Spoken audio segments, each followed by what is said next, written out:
announcement regarding reconstitution of panel of vice chairpersons. I have to inform members that panel of vice chairpersons has been reconstituted with the following members: Srimati Rajni Ashok Rao Patil, Srimati S. Fongon Konyak,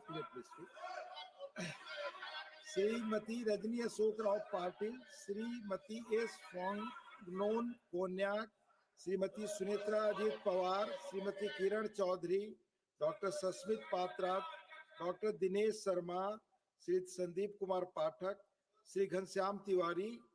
ये पुनः बताऊं आपको, ये I would like to say it again that this is with regard to reconstitution of the panel of vice chairperson. of Leading Bill 2025, Sri Sarvanand Sonowal to move a motion for consideration of the bills of Leading Bill 2025. Bill पे बात कर रहे हैं, please. We are discussing the bill now. Respected Sir, I rise to move that the Bill of Leading Bill Already Honorable 2025 Chairman explained make on provision 267, for please. the transfer of rights of suits and all liabilities to the consignee named in a Bill of Lading and every endorsee of Bill of Lading to whom the property in the goods mentioned in the Bill of Lading shall pass upon or by reason of consignment or an endorsement, and for matters connected therewith or related thereto as passed by Please take your seat. into consideration. Please. आप इस पे कुछ बोलना चाहेंगे? Would you like to say something on the bill? Sir अभी हम लोग का सारा लीडर यहाँ है. Sir, political leaders are here. It has been decided in the Business Advisory Committee that there will be one more sitting at 4:30, and by that time, the bill which has been moved, let it be discussed here. Please ask your leader. Please do not cross talk. Sarvanand Sonowal ji, let him speak. Respected Deputy Chairman, sir, it gives me immense pride and satisfaction to stand. Honorable Chairman has clarified about all these things. Bill of Lading Bill 2025.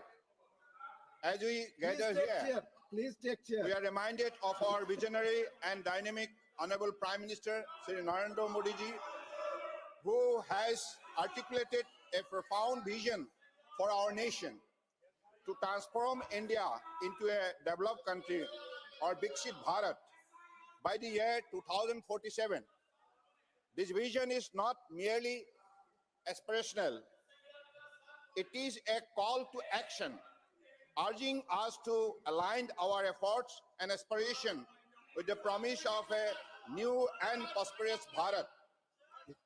In the words of the Honorable Prime Minister, India must act with speed and scale to reform its system and transform its future.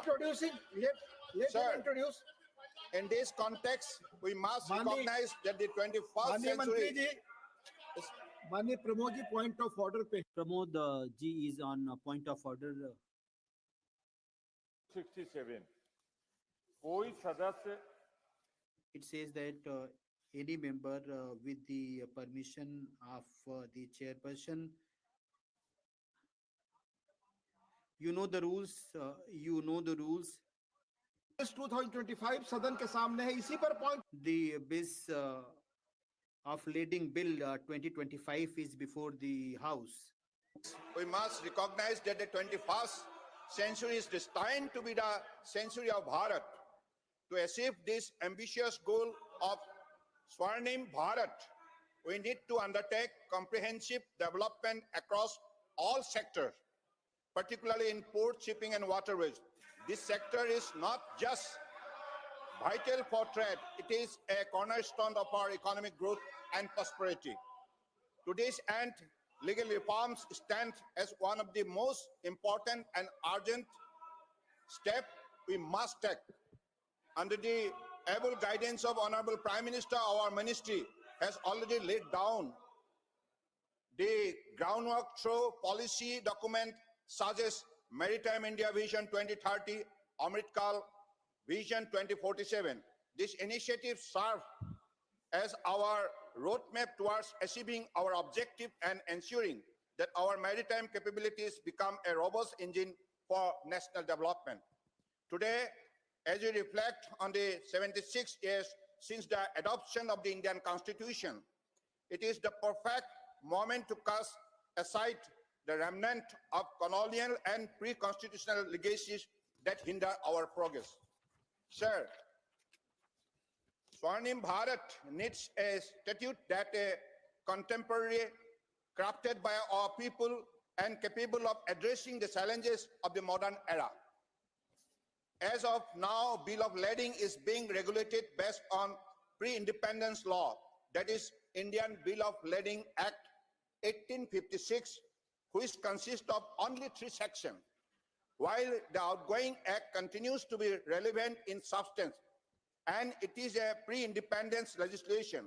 The language therein requires some simplification without changing the substance of provision in order to facilitate ease of understanding of the legislation in line with drafting practices followed in recent Indian statute. This simplification will help in ease of doing business for the stakeholders. Sir, the Bill of Lading Bill 2025 is a small bill consisting of only 6 clauses. A Bill of Lading serves 3 critical functions. First, it is a receipt of goods by a carrier. It serves as evidence of a contract of carriers. Third, it acts as a document of title, enabling the transfer of ownership of goods. The primary objective of this bill, now under consideration of the House, are rename, number 1, the Indian Bill of Lading Act 1856 as the Bill of Lading Act 2025. This sense symbolizes a break from our colonial past. The bill aims to simplify the language of the provision. We will rearrange subsections and divide long section into manageable parts to enhance understanding, all while maintaining the essence and spirit of the original act. This aligns with the central government ongoing efforts to simplify laws for the benefit of the public. Sir, this bill introduces a new enabling clause which empowers the central government to issue direction for carrying out the provision of the bill. Will ensure that the provisions are easily and effectively implemented. This will lead to ease of understanding and better implementation of laws. Fourth, the bill incorporates a standard repeal and saving clause, which will repeal the 1856 Act while legitimizing any action taken under the provisions of the old statute. By doing away with the pre-independence legacy of 1856 Act, we paved the way for a modern legal framework that reflects our current realities and aspirations. While these are standard provisions found in all modern laws drafted in India, they will ensure smooth enforcement of new laws. It can be stated that the bill are in line with the constitutional ethos of our country and will certainly facilitate the growth and smooth functioning of India's maritime trade, which because of its significant contribution to the Indian economy is a harbinger of our economic growth and prosperity as a nation. Honorable Sir, the enactment of this new law will mark a significant step in setting the remnant of colonial legislation and will enable us to embrace a contemporary outlook. As the maritime sector continues to grow at an unprecedented pace, we must adopt reformative and straightforward legislation. An easily comprehensible law will not only promote ease of doing business, but also mitigate the potential for litigation between carriers, shippers, and lawful holders of the Bill of Lading. In conclusion, I would like to reiterate the importance of this bill. As the saying goes, whoever rules the web rules the world. It is time for us to take decisive step that will bolster India's position in the global maritime arena. I also feel immense gratitude in stating that the honorable members of Lok Sabha concurred with and passed this bill in the lower house on 10th of March 2025. I thus urge all honorable members of the House to extend their support to this bill. The House may please pass the bills of lading 2025. Thank you, sir. Thank you. Motion moved. I now call upon the members whose names have been received for participation in the discussion. Mani Shri Neeraj Dangi, Say Neeraj Dangi is not present. Mani Shri Shambhu Saran Patel, Shambhu Sharan Patel ji. Thank you, Deputy Chairman, sir. On a very important bill, sir, you have given me opportunity. I am thankful to you, sir. How much time do I have, sir?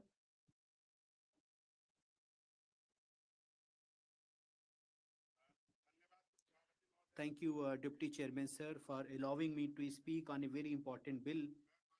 Sir, I am thankful to Sabaran Sonwalji for presenting this bill, and I rise to speak on this bill. Sir, today, sir, we are celebrating Amrit Mahotsav of our independence.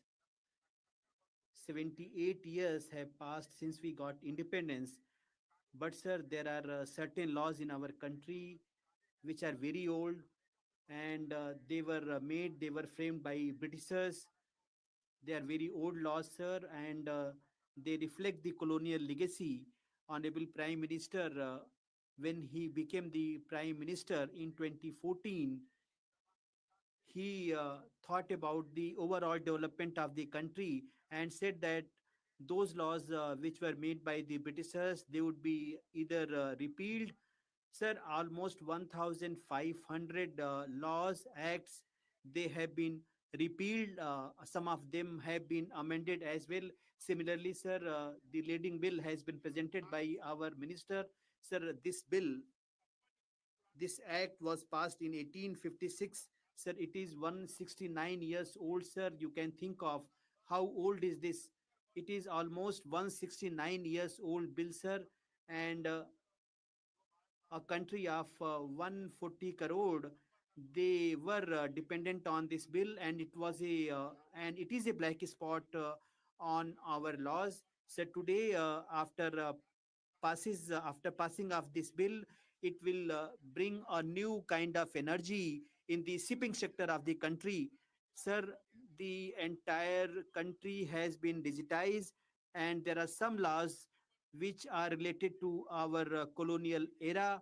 So parliament is almost paperless, and when we talk about export import, sir, even then we use papers, and we use couriers, and then somebody receives it. There are many shortcomings in such a system, in such a process. Sir, after we pass this bill, the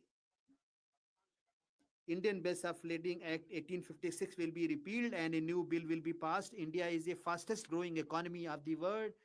Our Prime Minister Narendra Modi ji, under his leadership, India, Bharat, is the fourth biggest economy of the world.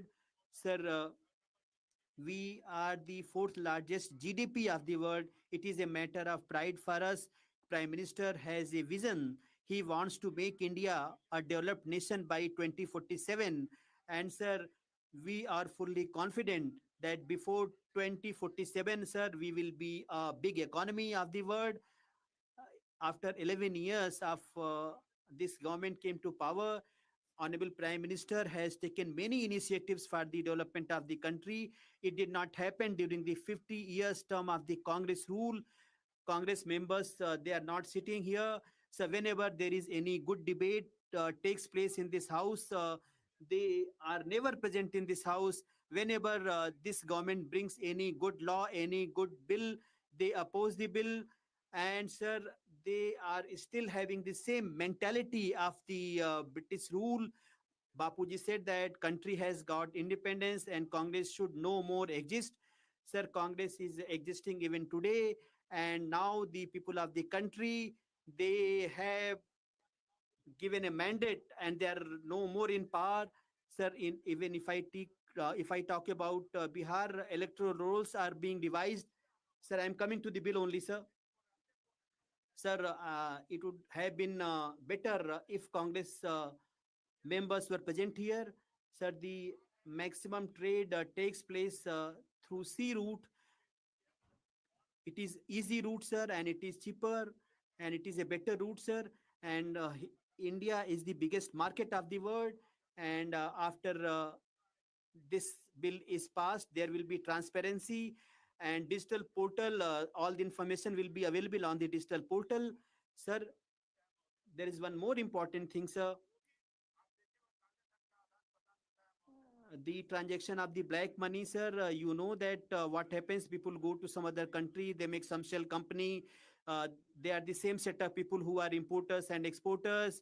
They convert black money into white money, and it becomes easy for them when it happens on the paper. But if everything is in digital form, it will be difficult for them and black money would be curtailed. Sir, the old laws, the archaic laws, there were many shortcomings in those laws. And sir, the bills of lading, there were shortcomings in trade, and bank receivers, it used to take at least 5 to 10 times to reach the receipt to receivers, and therefore those who are on the port, they have to wait for them. Storage cost would increase because of this, and even the operating cost used to rise because of this, and importers and exporters had to incur financial losses because of this. 4,000 to 10,000 rupees used to be the normal expenditure when all these things used to happen on paper. 22.5 lakh bills of lading used to be released by India, and we would be saving 1,000 to 2,200 crore rupees every year. After this bill is passed, that money would be saved. And sir, the transaction on paper, there were chances of fraudulent practices. Bill of lading, they used to be very prone to theft, and it used to cause a risk to high volume trade. Documents are very necessary, sir, and if they are on paper, there are chances of fraudulent papers to be prepared, sir. It will help now, sir. Bangladesh and African countries, when through LC we want to have certain trades, people would be aware that Bangladesh and African country letter of credit. Suppose if I am an exporter, an importer sends me that later, 99% of the LC by the Bangladesh, they are fake, they are fraudulent. I come from the state of Bihar, 80% onion is exported from Bihar to Bangladesh, sir. And digitalization is very important. Digitization is very important, and therefore, sir, we will be able to control the fake LC by digitizing the entire process, sir.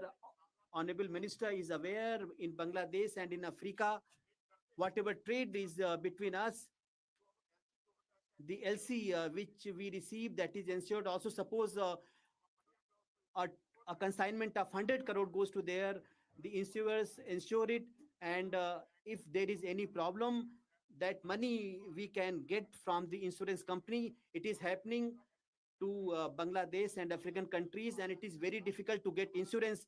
If we are having any trade with African countries and Bangladesh, it will be easy to get LC, and the losses in the trade will be less than the earlier. And insurance companies, they want original documents, and it delays the process. Then paper consumption brings about a situation where trees are to be cut down, then carbon emission also has negative impact. And paper billing is not good. In 2023-24, $1.6 trillion worth it was done. In every container ship, three basic bill of lading is there, and 6 to 10 copies are there, and such a large scale to have documentation and on paper is a difficult thing.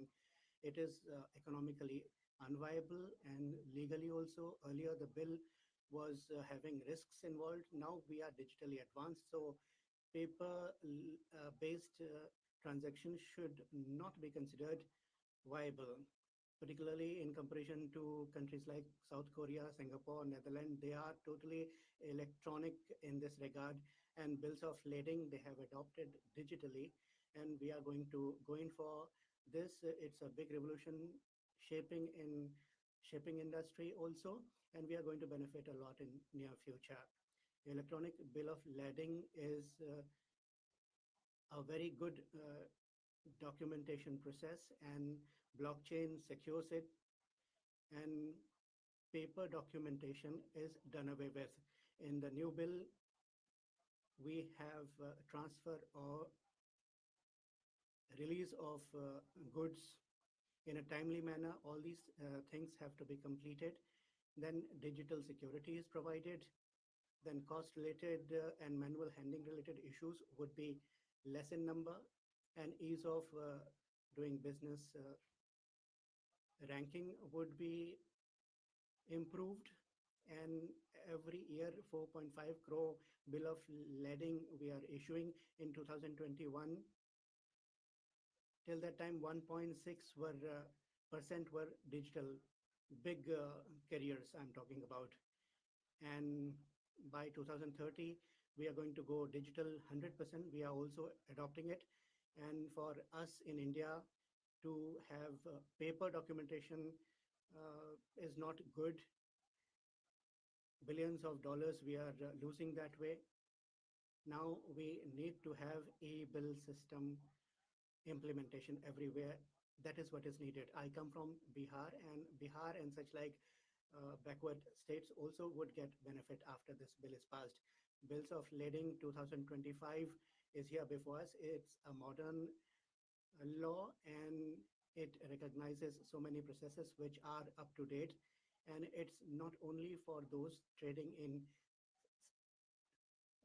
shipping, but states like Bihar also are going to be benefited. Varanasi, we have national waterways from Kolkata to Haldia. We would be able to send goods to and from there. And Patna, Bhagalpur, and such like districts are there. Logistics help would be obtained from there, and agriculture and small scale industry like Foxnet industry and processing units, they would be able to benefit. Manually, it was difficult to transport. Digitally, it would be saving a lot of time, and businesses would thereafter benefiting, and container shipping would be facilitated, and there will be opportunities for investment and also businesses. And in local employment opportunities, there will be an increase for Nepal and for northeastern states also. It will pave way for further business improvement processes. And through digital media, we would be able to process the bills and expeditiously release through clearance would be possible. Perishable things exported from Bihar like lychee, foxnet, vegetables, etc. would be taken care of. They would not be kept in containers for a longer time. If it is kept for a longer time at the port, perishable goods perish. Now, e-bill facilitation will expedite the process. So Bihar definitely will emerge as a country to have a hub for enhanced trade with Bangladesh and other neighboring countries also. Sarvanand Sonarwalji, the Minister concerned, I thank him, the government I thank for the developed India, you are bringing this bill. Thank you. I support it. Thank you. I close. Thank you. Jai Bharat. Thank you. Thank you, Shambhuji. P. Wilson ji now, please. Honorable member not present. Shri P. Wilson, not present. Mani Shri Meda Raghunatha Reddy, please. Sir, time, sir. 3 minutes to speak. Sir. Thank you, Deputy Chairman, sir. I thank you for opportunity to speak on bills of lading bill 2024. This bill is welcome step to modernize India's maritime trade laws and align them with global standards. India's ports handle 95% of trade by volume.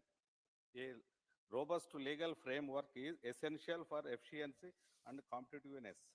However, I wish to flag key areas: global alignment, harmonize with international conventions like Hague, Visby, and Hamburg rules to avoid cross-border legal conflicts. Regional ports. Smaller ports need support. A phased implementation and financial assistance will ensure inclusivity.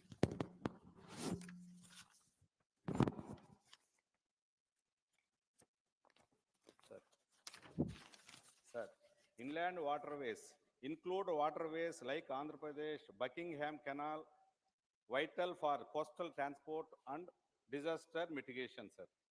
Digital adoption, recognizing electronic bills of lading e-bills is critical to reduce cost and delays.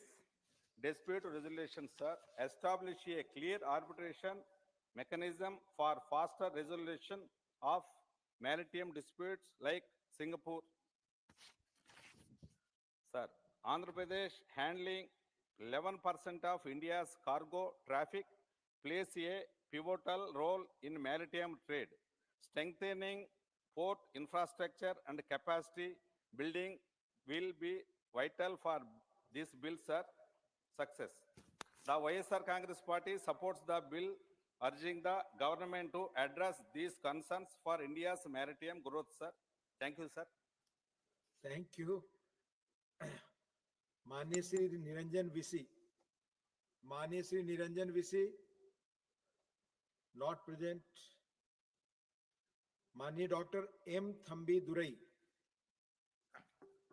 Deputy Chairman, sir, thank you very much for giving me the opportunity to speak on this bill. I am supporting the bill introduced by Honorable Minister. As he said, I was also shipping minister previously Vajpayee government, you know very well. Because at the time also we changed many rules. Now also I am appreciating the Narendra Modi ji has brought so many reforms in the bills. Sir, one thing I want to say, the consignment, when sending, so narcotic drugs they are sending. Especially in Tamil Nadu, most of the Madras port or the Chennai port, there's a Tuticorin port and small ports. Most of the places, drugs are coming inside to Tamil Nadu. Chennai, Tamil Nadu becomes center of the narcotic drugs. The present government, BMK government, is encouraging this kind of drug menace, that state. Because when the consignments coming Please, from other countries, kindly. the consignments are coming to other countries. That's the name of some other goods, but actually narcotic drugs are coming to Tamil Nadu. That is prevailing. It is because of that narcotic, the present government failed to control. Please do not allegate against present government. No, I am telling, sir, this is what is finding. You I'm telling. mention only narcotics, that's Narcotics, all. because the narcotics are most of the consignments coming from other countries, it affecting the state, law and order. Many people are drugs youth are accustomed to take this drug. It's affecting the new generation. That is a law and order is a problems there. Custodial deaths also are taking place because of that. Even police people giving these narcotics to the people in the Tamil Nadu and killing the this kind are making arrest custodial deaths. Recently, it happened when Tamil Nadu, you would have heard this kind of happened. The police death in Tuticorin area and also in Chennai also. This is what I want to bring to the notice of the Honorable Minister through you. This kind of drugs, when the DMK government is encouraging and doing this kind of Please this, speak not on the taking subject, action, sir. taking Speak on the action, subject. You are and very request experienced them man, you know the to rules. see that how to control this kind of drugs coming from Tamil Nadu, and see that there will be a peaceful. The elections also coming now. The people are upset from that. Upset. The present governments fail to maintain the law and order, especially these drug menace. That is why requesting that central government to take necessary action and see that this kind of activities must be somehow curtailed, and see this. This is I'm requesting you, sir. Thank you. Thank you. माननीय श्री अरुण सिंह, माननीय श्री अरुण सिंह. धन्यवाद sir, आपने बोल Thank you, sir, for giving me the opportunity to speak on this important bill. Basically, bills of leading bill 2025 is before us, and I rise to speak on it. It's been brought after much consideration because Honorable Prime Minister Modi's leadership is known for this policy that infrastructure we have to strengthen across the country. That is the first thing that we have to do. And secondly, we have to do things accordingly so that reforms are brought about and the old outdated laws have to be done away with and replaced by new ones if need be. And innovation has to be brought about, efficiency has to be enhanced, and productivity has to be increased. These are the things because of which we are marching ahead. And comprehensively, now Modi ji's government is moving ahead and the outcome is before us to see. In the world today, we were 11th economy, we came to 5th number. Now, 4th we are, and by 2027, we are going to be the 3rd biggest economy in the world. And the result is because of all this, that infrastructure has been brought about, enhancement of infrastructure we have brought about. Earlier, China was progressing by leaps and bounds, and we were lagging behind, and GDP was also lagging behind. Couple of years in between, we were, of course, moving ahead, but for 3-4 years, we are recording the best figures at the international level, and we are among the fastest in the world. So in 5th and 6th year also, we would be moving at the most rapid pace. Sir, there were laws that were made by the British, and they propagated only red tapeism. People would not invest in India. Even after independence, Prime Minister Modi understood all this, and he said that all outdated laws should be now scrapped and new laws should be brought in. Not only that, 1550 laws of this kind have been done away with, and 35,000 compliances have been also taken care of, and we are moving rapidly ahead. We can see that. Sir, the maritime trade today is very, very important, and quantum jump is there as far as India is concerned. When this be so, then in the matter of role of consignees, the laws, their provisions, what are the things to be taken care of by stakeholders, for stakeholders, all those things have been comprehensively considered, and things have been done for consignees also. Those accepting goods here or abroad, rights, ownership, liabilities would be that of the consignees, not of the consignor. So this is going to bring clarity. Consignor and consignee, seller and buyer, for the matter of that, would benefit both. Honorable Prime Minister and Honorable Minister sitting here, I'd like to express gratitude to them. And after passage of this bill, all stakeholders are going to appreciate it. And this is the reason how we are bringing reforms for the better. And 142 was the rank, and 63 is the rank in ease of doing business. And 3-4 years in the past, in the recent past, they have not been doing. Otherwise, we would have gone far, far ahead. Modi ji, when he came to power, he said that, as I'm repeatedly saying, new and stronger infrastructure we have to bring. And PM Gati Shakti he put in place, and through that, he has created infrastructure engines like railways, highways, port, airports, logistic airports, and ports. All these are 7 in number. Specific attention was paid to all of them. And in total, all states have been taken on board, and union territories have also been brought in. They have also been the stakeholders, and in a comprehensive way, things were reviewed and the problems were targeted for solving. Whatever was required to provide that, and dispute resolution also was focused upon, and because of that, you'll see the positive outcome. UPA had only 65,000 kilometer national highways. Now 91,000 kilometer national highways have been put in place. Commissions cuts were there, and 12 kilometer per day was the output for road construction. Now 34 kilometer national highway road construction per day is taking place. Couple of figures only I will cite, and stats only. We are moving ahead. Railways also, look at it. Earlier, their budget allocation was far less. Passenger trains were running. Prime Minister Modi ji's government is now in place. 136. They also bought these trains, including Vande Bharat. They thank Modi ji. And of course, they do saber rattling here.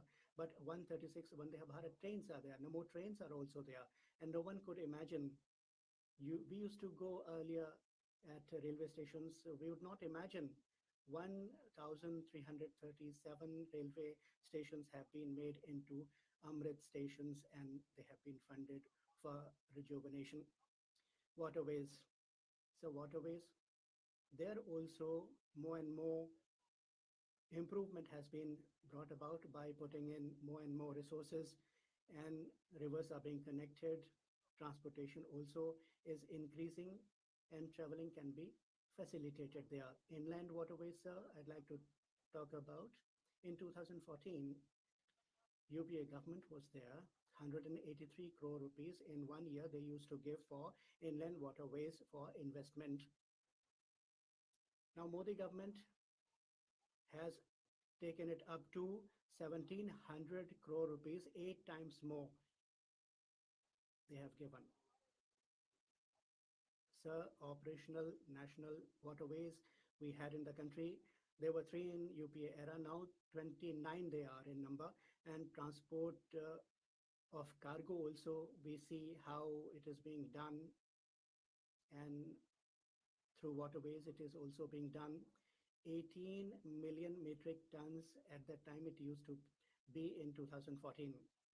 And today, sir, in 11 years, it has gone up to not 36 or 50, but 146 metric tons, 7 times more it has become today. This is how we have created infrastructure and strengthened it. Airports were 74, now 157 airports are there. And there was a record one day on 17th of November 2024 in India. 5 crore people on a single day boarded the plane. Those who were wearing chappals also, they boarded airplanes and flew. So this is how we have seen enhancement of and strengthening of infrastructure and public transport, logistics, infrastructure. This is the 7th engine that we have. So all states have been taken on board. They may oppose here, but all have ensured their participation. And the people are now participating in the policies of the central government, and because of that, when we have a report from World Bank and it shows the development in logistics, and we have come from 54th place to 38th place, it means we have moved 16 places ahead. So now talking about shipping, I must say that today we are fast becoming the power hub of the global power hub in this direction. And if we have to realize the idea of Viksit Bharat, then the port and shipping sector should also witness revolutionary changes. And we are witnessing the same also. So the 2023 report of CPPI says that out of the 100 airports of the world, India has 10 airports in that list. Sir, it is really a great achievement that we have secured. And sir, if I talk about the work which is being conducted at Badawan Port, we have committed an investment of 76,000 crore rupees in that, and that was inaugurated by our Prime Minister on 30th August 2024. This is the biggest this is the biggest port in Kerala, Nicobar. Also, we are going to construct huge ports, and on the basis of the same, we can say that in the coming days, when India will become a leader in port industry, India will also have maximum cargo freight. And in shipping index, India was at number 44 earlier. Sir, I would also like to substantiate this claim by giving certain figures. So this evaluation is done by an overseas agency. From 44th position, we have come to 22nd position. Sir, on port, there is one thing which is very much important. It is seen that what is your turnaround time, and what is the time that you take in clearance, what kind of logistic you have there. And sir, there is a report by World Bank in this regard. The LPI report of 2023 of World Bank says that the turnaround time of USA is 1.5 days. Australia, it is 1.7 days. Germany, it is 1.3 days. So all these developed countries, they have a turnaround time of more than 1 day, while India's turnaround time is 0.9 days. So it shows our efficiency, and the entire world observes that. And I think the entire country should feel proud that today in the entire world, we are emerging as the best performer. And that is why this is being acknowledged globally. And sir, what was the condition till 2013-14 during UPA regime? At that time, the turnaround time was about 94 hours.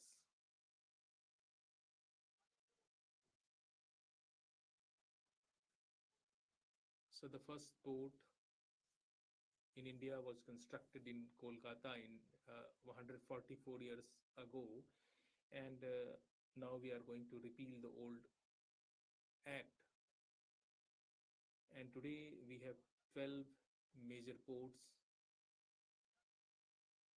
In 2013-14, the capacity of major ports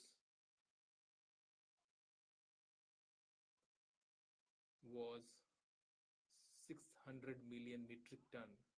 And today,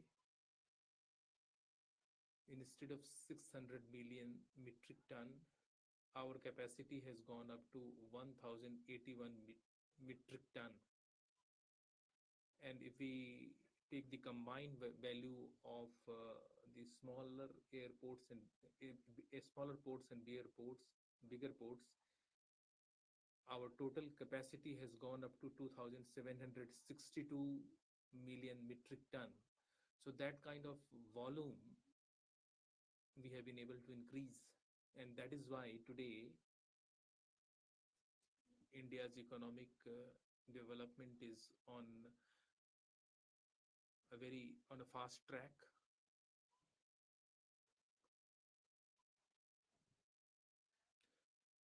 Sir, I would like to congratulate the Honorable Minister for bringing in these three provisions. This bill is a timely one, and it is the demand of the changing time, and that is why the government is coming up with these new guidelines. And the consigners and consignees' right, they have been defined very clearly in this bill. This is truly a good step. And sir, with regard to shipping and port, I would like to share one more thing, that through the ministry, there are three ports in renewable energy in Kandla, Paradeep, and Tuticorin. In all three, we are generating surplus renewable energy. Secondly, I would like to congratulate the minister on another count, that today we are moving towards hydrogen mission. And the ministry has also taken a decision to create a hydrogen hub. About offshore wind energy, also we are moving ahead. In Kandla, the work is being done. In inland waterways also, we are doing very well. Center of Excellence has been established in Gurgaon, so that all the global best practices can be emulated and adopted for the entire port industry. And therefore, I would like to congratulate the Honorable Minister for this. Sir, this government led by Prime Minister Modi ji has been taking proactive steps in infrastructural sectors. We are also doing away, repealing the archaic laws, and because of that, today people of the country, they are so happy. So take the example of GST. When GST was introduced, 34 laws were merged into that, and that was being criticized by the opposition at that time. But here we have Modi ji, who has a vision, and because of this step, today we are having a tax collection of 2,58,000 crore rupees, and even opposition is praising GST today. Similarly, we are going to introduce the same in this port sector, and I'm sure the House is very much sure, confident that in 2047 India will become a developed nation. This shipping and sector will play a very vital role. Thank you for giving me the opportunity, sir.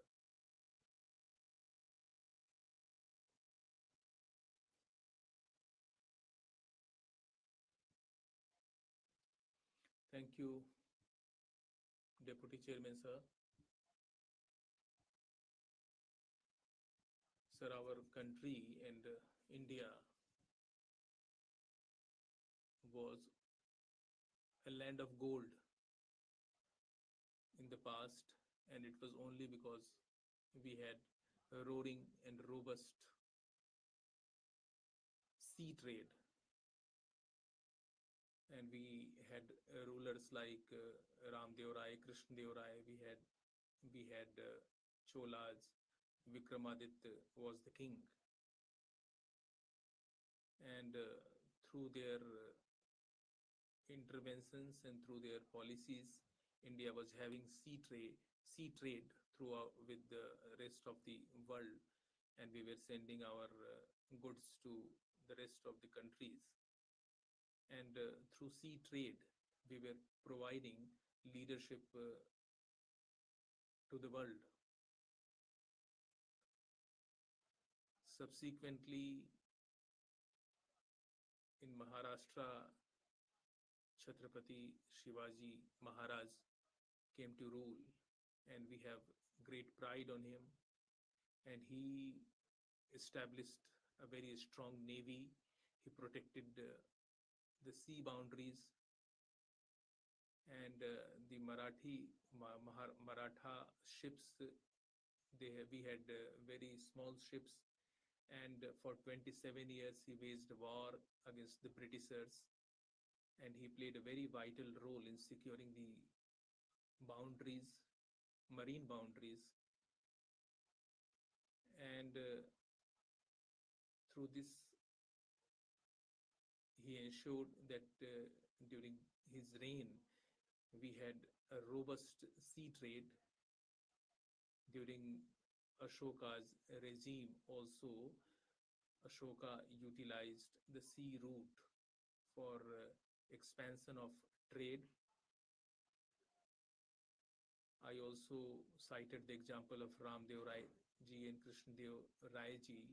They developed ports like Mangalore, and that at that time sea was not only a medium of trade, that was also a medium of empowerment. But unfortunately, at later stage of the history, Mughals came to our country, they attacked our country, and they attacked all the power centers of our country. And after that, Congress party was in power for about 70 years. And what happened during Congress regime? Everything was destroyed. And then in 2014, a leader comes up with a vision of 247 and 2047, and his name is Prime Minister Narendra Modi. And through him, today we are realizing the old legacy of India being a land of gold. And because with this vision, the Honorable Prime Minister and our Honorable Minister, they started the Sagarmala project. And today we are going up in the global ranking in the shipping sector. Our ports capacity has increased manifold. We are also digitalizing the entire system. There is another thing called green shipping and inland waterways development. I think the Congress party would not have thought about these things even in their dreams. The way Modi government has turned around the shipping sector, and an entirely new model has been introduced in this field, and that is how this sector has been made competitive globally. And not only we have made it competitive, but we are also providing leadership, global leadership. We have made environmental initiatives, and with a long-term vision, the Honorable Prime Minister and the Honorable Minister has brought this new bill. The existing law had become irrelevant, it had become archaic, and that is why we are going to repeal the old act today. And for that, I would like to congratulate the Honorable Minister and the Honorable Prime Minister. And this is really a commendable step. And this is not only a modern bill, modern law, but we are also going to ensure that through this law and through this bill, we will put an end to the colonial legacy. And the way we are moving ahead, we are making an identity for ourselves of becoming a global superpower in terms of economy. And the language of the bill has also been simplified, and all the stakeholders, they have been taken into consideration, their interests have been taken into consideration while drafting this bill. And for that, I am thankful to the Honorable Prime Minister and Honorable Minister that they have simplified the definition of the law. Earlier, it was very much complicated, and that is going to ensure that we will have a speedy development of this sector, and this will have now a legislative framework which is in tune with the changing time.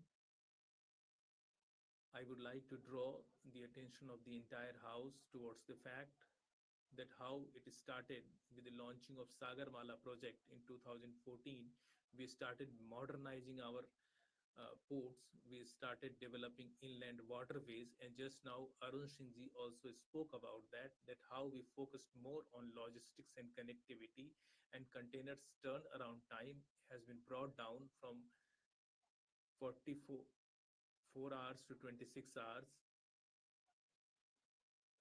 and currently we are running about uh, projects which are going to change the face of this sector. We are also implementing PPP model in this sector, and then we have modern facilities at our ports, and they will soon become smart ports.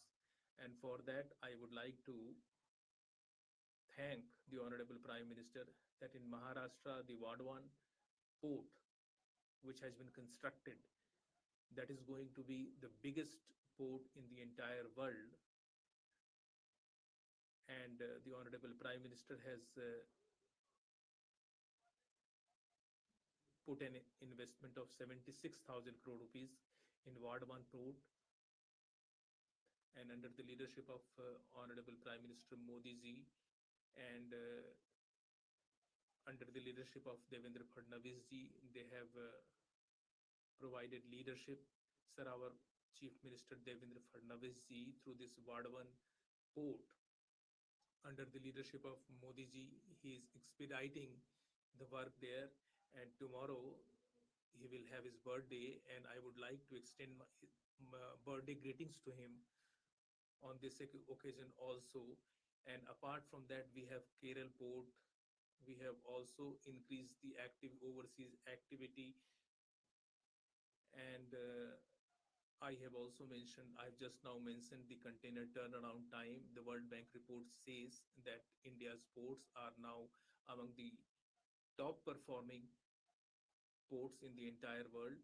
The Mundra port is at number 27, and it is only because of the Sagarmala project. And if anybody deserves credit for this, it is the Honorable Prime Minister Modi ji. By 2024,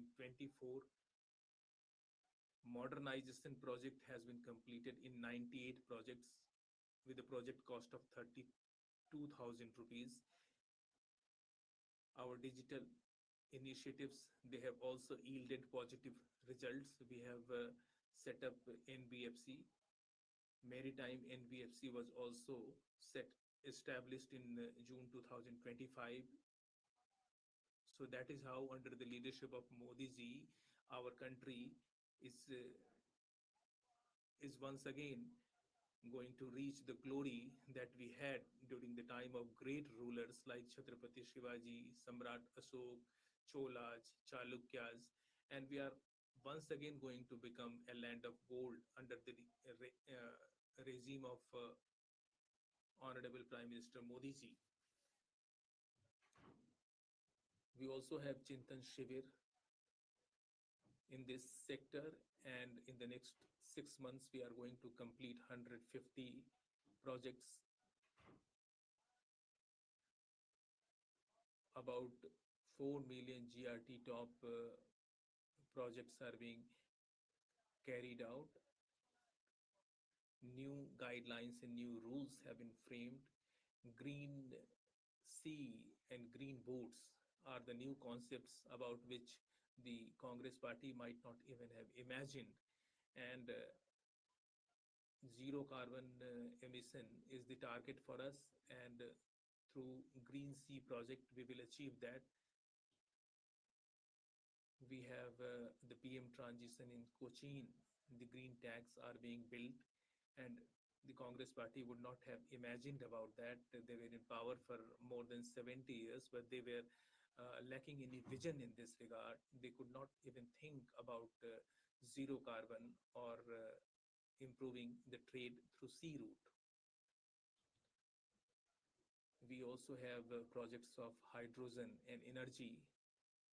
In Kandala, the green hydrogen hub is going to be established, and that will also give a very positive signal to the global community We are in inland shipping by 2024. We have set a target of moving towards renewable energy. The renewable energy minister is also sitting here. Through renewable energy, we are going to do further addition in the sea trade.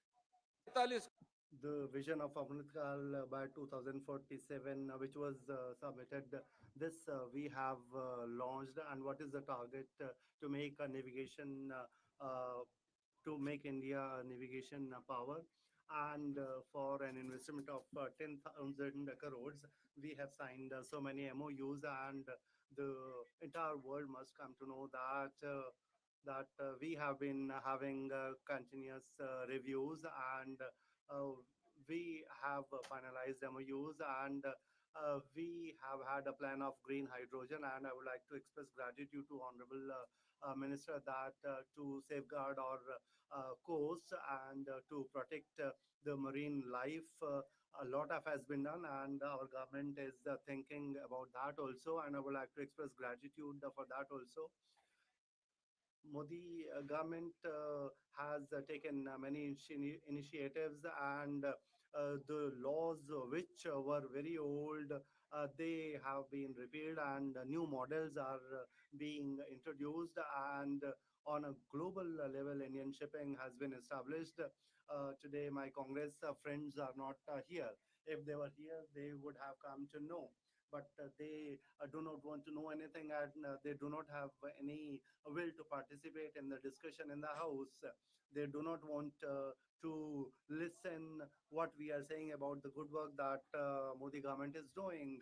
Uh, this government is making India a global power, an economic power, but Congress friends do not participate in the discussion, and I feel very sorry about that.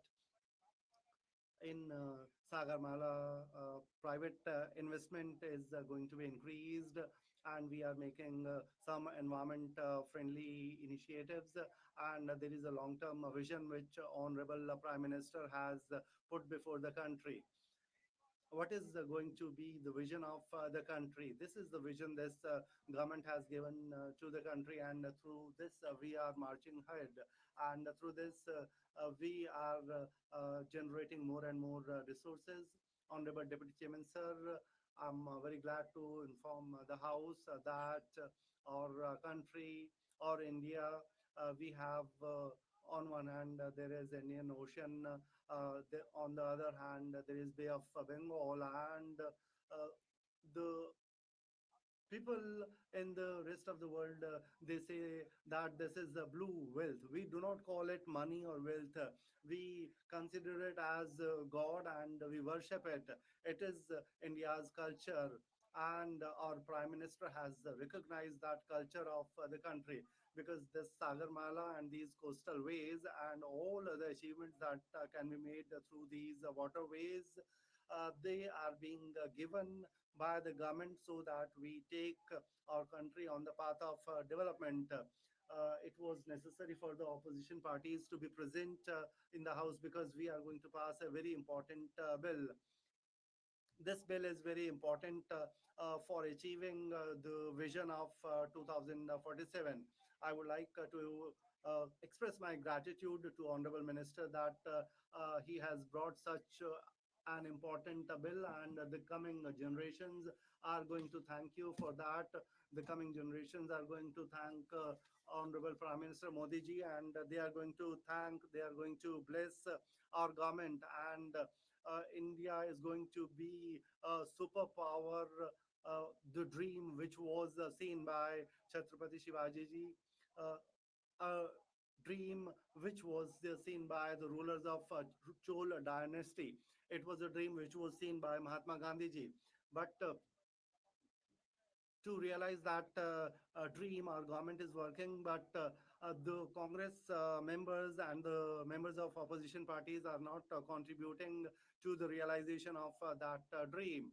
I would like to express my gratitude to Honorable Minister and Honorable Prime Minister for having brought this very important bill. Thank you. Honorable Dr. Ashok Kumar Mittal. Thank you, Honorable Deputy Chairman sir, for having given me an opportunity to speak on this very important bill of lading. We know that this bill is going to replace a very old bill, and the purpose of which was to to give the right of suit to the consignee.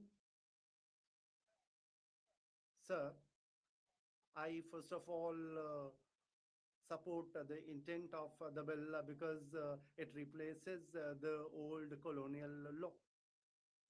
But it appears that it is old wine in new bottle, because I believe that you cannot do everything by only bringing new laws. We will have to do away with the colonial mindset. We may have brought many new laws, but the offenses and definitions are almost the same, which were written by Lord Macaulay. We have to change the spirit also. The Britishers gave some names to railways and roads, and there is Lady Harding Medical College nearby, and it is in the name of the wife of Governor General, but we continue with the same name. We have become a bigger economy than UK, but we are still Indian Contact Act or Civil Procedure Code is being followed here till now. I understand that the old colonial laws must be revised. It won't do by just repealing them. I would now talk about some of the shortcomings that I found in this bill. Section 5, which has been inserted now, that has given unlimited powers to the central government, and they can give any directions. That means that on maritime shipping, the entire control rests with the central government, and the state governments and the traders and industry stakeholders, they don't have any role in policy making. Section 4(1).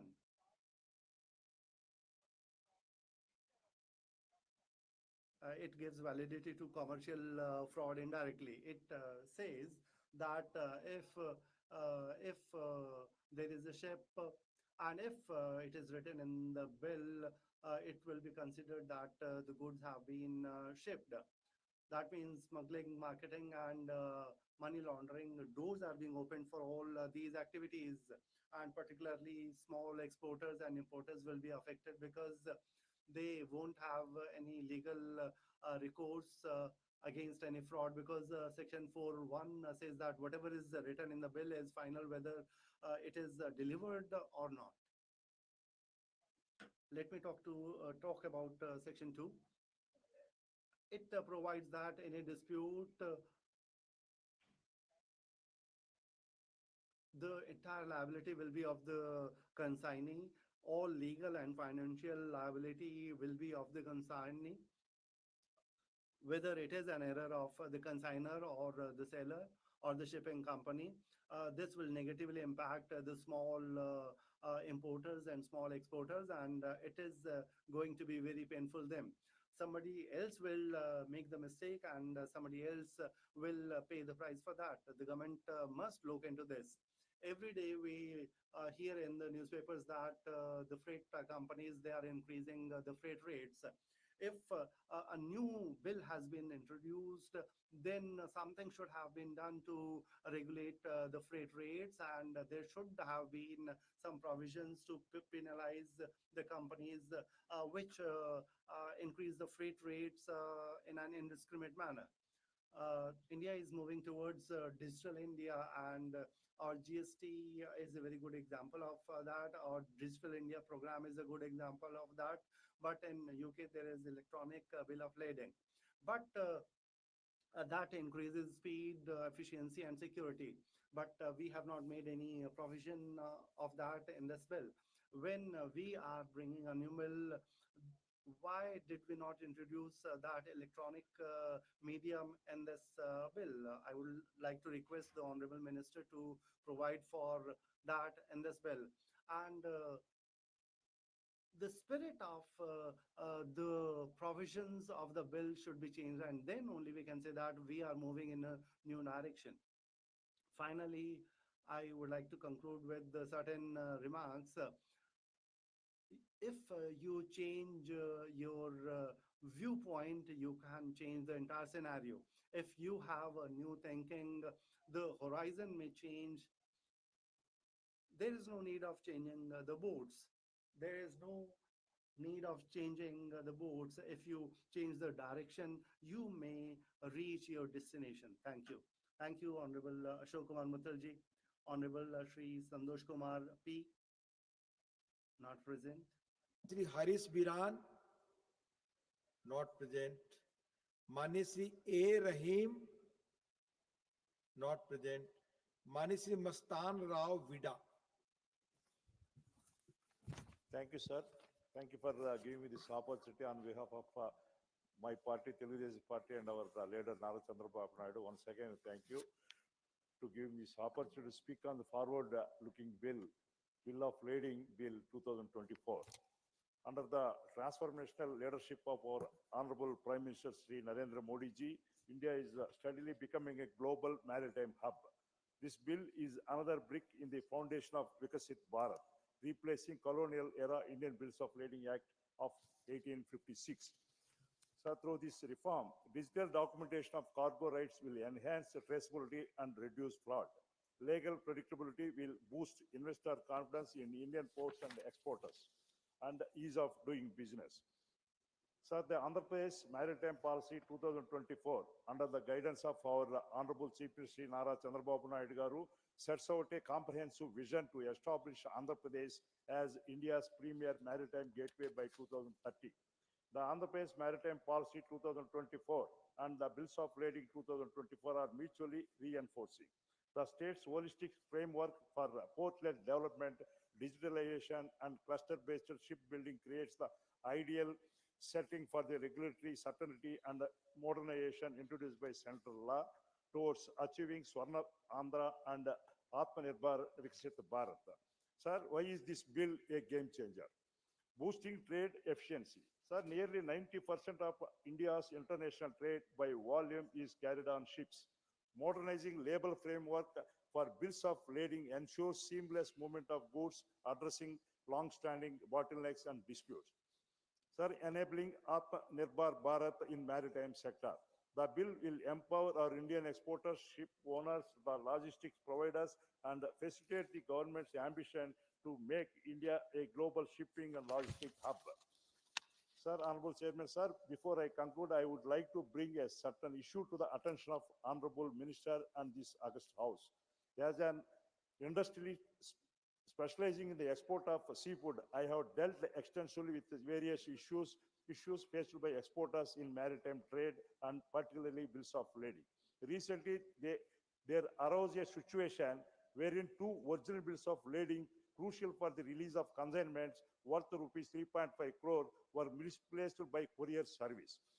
Despite offering an indemnity bond and a bank guarantee, which are accepted global norms, the shipping liner imposed unreasonable and excessive condition, eventually forcing the exporter, that is my company, sir, to deposit 130% of the consignment's value in cash, an amount locked for over 15 months.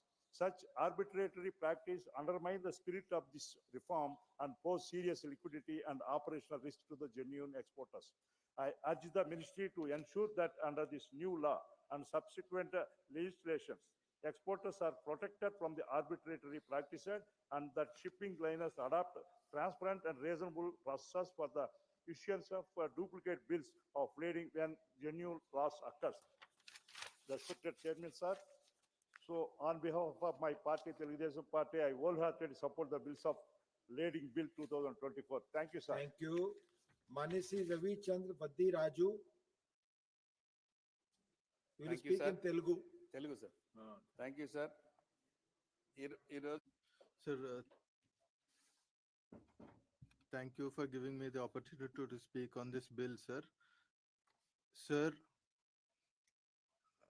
sir, I thank this Sarbanan Sonowal has introduced this bill, and sir, we totally support this bill, sir.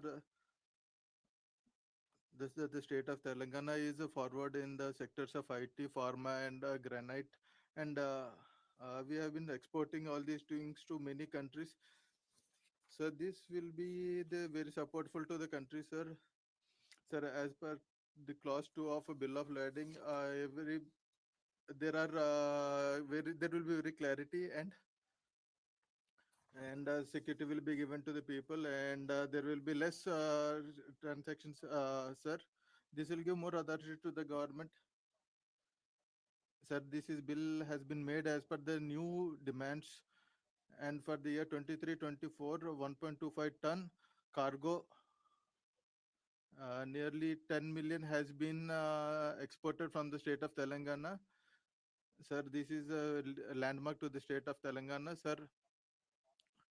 Nearly 10 billion have been exposed from the for the year 23-24 from the state of Telangana, and SMSC has been very helpful in this sector, sir. Pharma sector, sir, document clarity, and other will be given to this, sir, and Visakhapatnam and Chennai ports will be benefited by this bill, sir. This bill, Telangana IT hub in Hyderabad could leverage e-bills for faster secure trade, but their absent risk lagging behind global trends, sir. Sir, third, many Telangana SMSC lacks awareness of bills of lading limiting their ability to benefit, sir. Sir, Telangana's exporters are using CVA bills. There are some directive from the Telangana, from suggestion from the state of Telangana, sir, from Hyderabad IT Park, can be using this bill, and many establishments can use this kind of bills, and it has to be uh, educated through other people where they can be making ways of this, and CVA bills have to be recognized because it will be helpful for the small traders also, sir. Finally, integrate the bill's implementation in Telangana's logistic projects like Hyderabad Dry Port, and for not only for pharma and IT fields, it has to be used, sir, for it is for enhancing MSME support, and sir, there should be a dry port in Hyderabad, sir, and this bill will be useful in making the tradeways very easy, sir. The states like Telangana, which are dependent on exports, it will be very helpful to them, and it will create a lot of employment. This is a very good bill, sir, and on behalf of KCR, I support this bill, sir. Thank you, sir. Honorable members, 15 members had given their names on this bill. I called all of them. Some of the members were not present. And if some of them are present, I'll repeat their names. And if they want to speak, they can speak. Honorable Shri Neeraj Dangi, Shri P. Wilson, Shri. Sir, for giving me scope to speak on the bills of the bills of Lading Bill 2024. While this legislation seeks to repeal the colonial era Indian Bills of Lading Act 1856 and modernize our maritime legal framework, it is imperative that we examine it both in letter and spirit. Modernization must not come at the cost of accountability, equity, and legal clarity. Section 4, Clause 1 of this bill allows a bill of lading to be treated as valid even when goods have not been shipped. This opens the door to fake bills, fraudulent trading, and Hawala type transactions. Sir, the Section 2 puts the entire liability on the consignee, even when the fault lies with the shipper or the carrier. This is highly unjust, especially to MSME and exporters.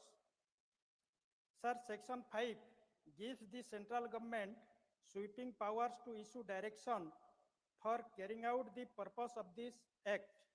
This provision is vague and may result in over-regulation or politically motivated interference in shipping contracts and contrary to principle of federalism.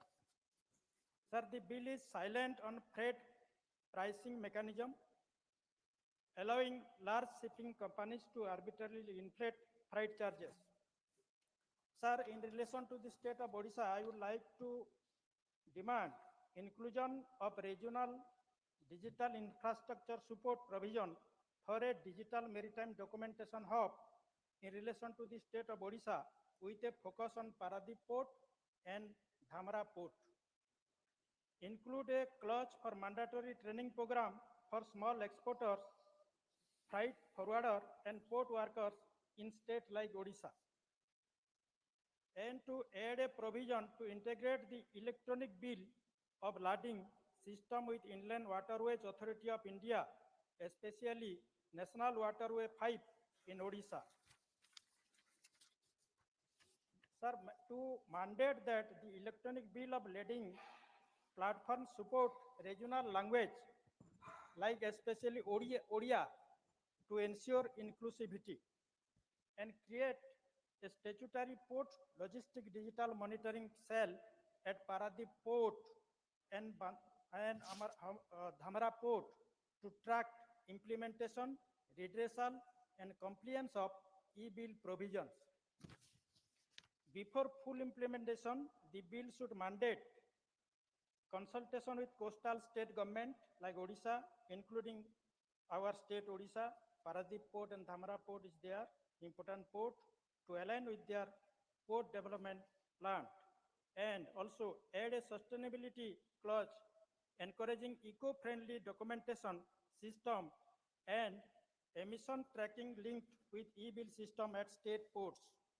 Sir, this bill has potential, but it needs refinement. We must balance modernization with integrity and reform with accountability.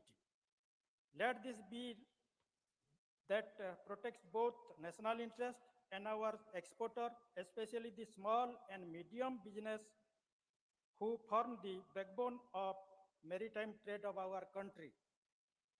So with this, I support this bill. Thank you. Thank you. Thank you, Mani Ranger VCG.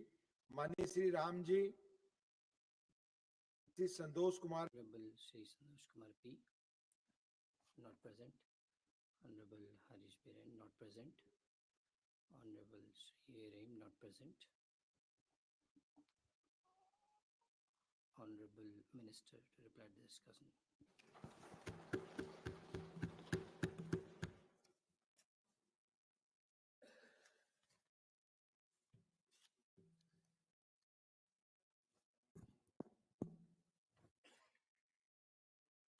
Respected Deputy Chairman, sir. Today, in the Bill of Lading 2025, in the discussion, I have discovered that most of the Member of Parliament have extended their support. I am really thankful to all of you. Namely, Shambhu Sharan Patel ji, Meda Raghunatha Reddy ji, Dr. M. Tamburadai ji, Arun Singh ji, Dr. Ajit Madhavrao Gopsade ji, Dr. Ashok Kumar Mittal ji, Mastan Rao Yadav Bedi ji, Ravi Chandra Bediraju ji, Niranjan Bishi ji. As you all know, because after going through your details, observation, species, it has been revealed the fact of happening in this particular ministry. Under the dynamic leadership of Honorable Prime Minister Narendra Modi ji, in the last 10 years, 11 years time, whatever success stories are being created, it is exemplary. If we make the comparison of the data, this data is not developed by our agency. It is developed by international impartial agency. So, in this particular data, this has been revealed the fact that how since 2014, this ministry's vision plan has been developed, particularly under the able guidance of Honorable Prime Minister. Sagarmala program was undertaken, and more than 805 numbers of projects in consultation with all the stakeholders, that is the coastal states and union territories.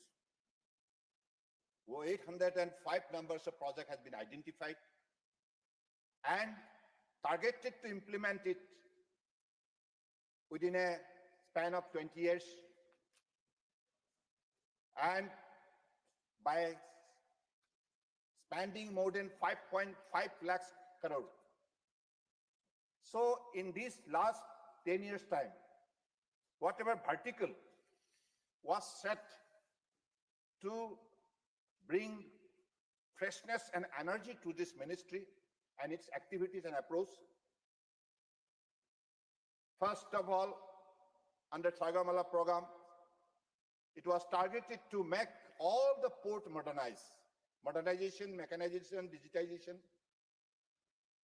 to develop its capacity and also for the sustainable quality operation of the ports, and to make it a world-class level of ports, particularly in terms of handling the cargo, because that is the key to this ministry. As you all know, we handle more than 90% of the EXIM cargo by volume, 70% by value. We have a huge responsibility. We being the largest transporter of the country, we have to perform it effectively within a time frame. That is why the modernization was most demanding part to get the entire operational procedure qualitative and also satisfactory to the global operators. Then port-led connectivity enhancement. Earlier, there is no connectivity, particularly without railway network, roadway network, it is impossible. And with the presence of all the concerned ministries, particularly Ministry of Finance, Customs, Immigration, etc., etc.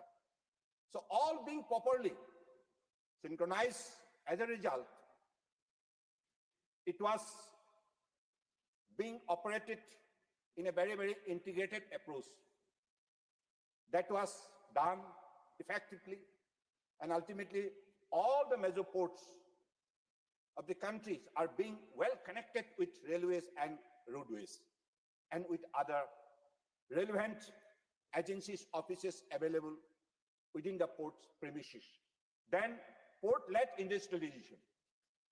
The item which was meant for global market, that is to be manufactured close to the ports so that connectivity can be well developed, and also time can be saved and targeted destination can be arrived within a targeted or stipulated time frame.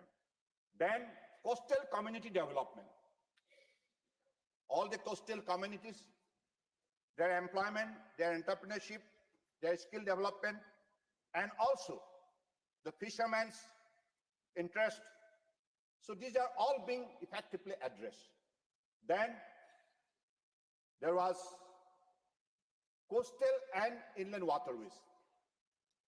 Coastal shipping, inland waterways, these are also one of the very, very important area where you need a lot of attention to give and ultimately to be well connected with coastal as well as inland, so that like cargo from both sectors can be well connected and also that could be transported to the global market.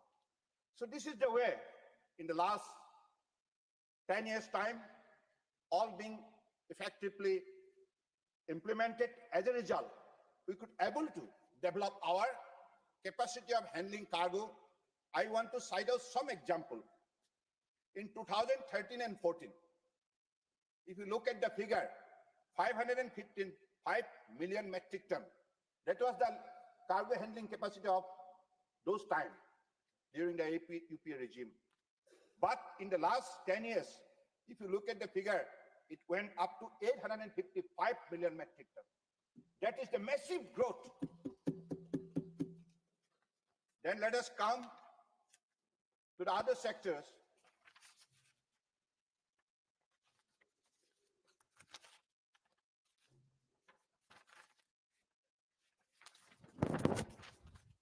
Yes, coastal shipping.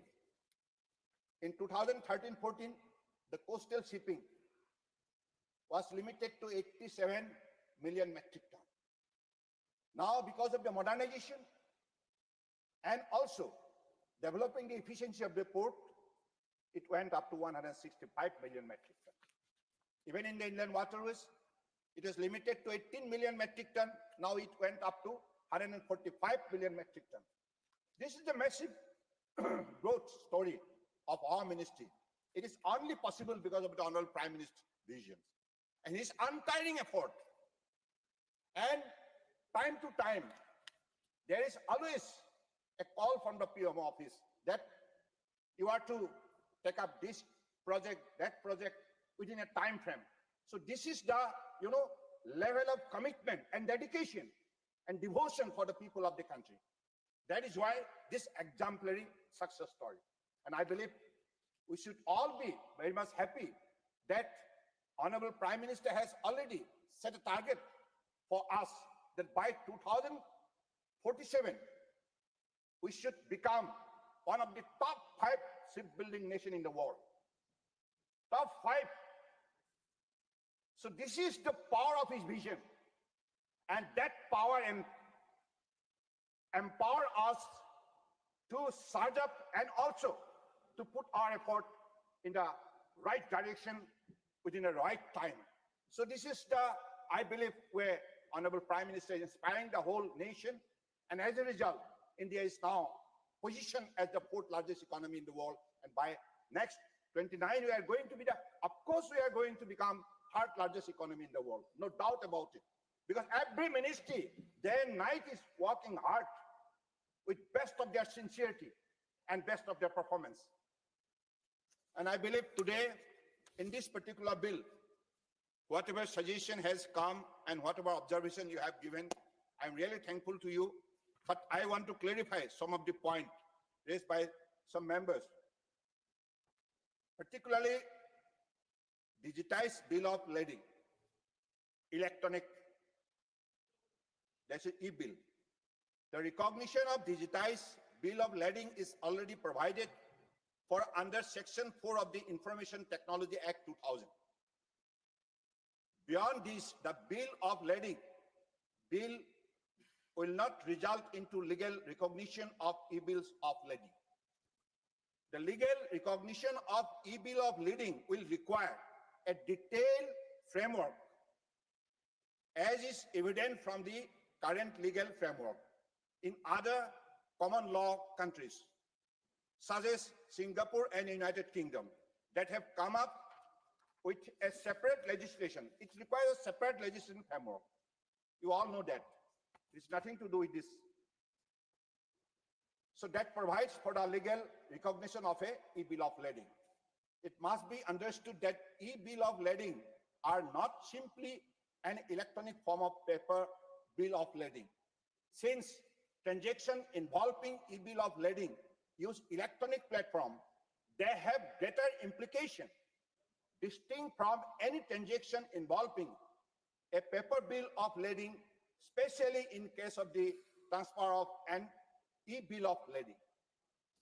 However, devising a detailed legal framework and the overall architecture for recognition of e-bill of lading needs a wide range of stakeholder consultation.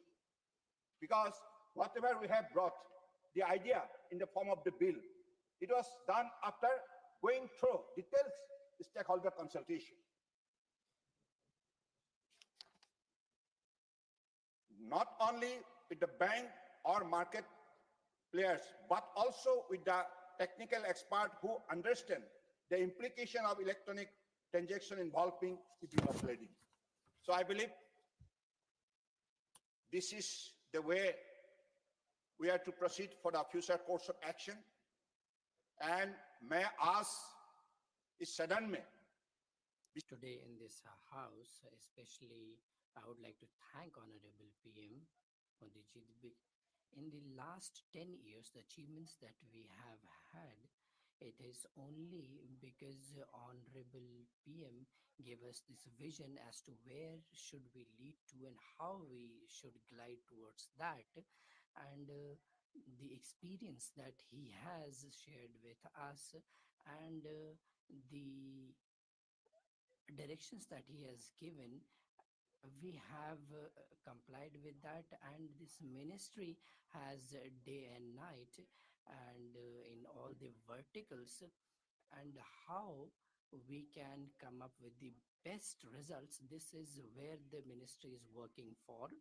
So the legal reforms, these that are here was needed, and why should we be guided by the British law? We have our legal wisdom, legal knowledge, legal skill. Everything is available within our personality. So why should we bank on the,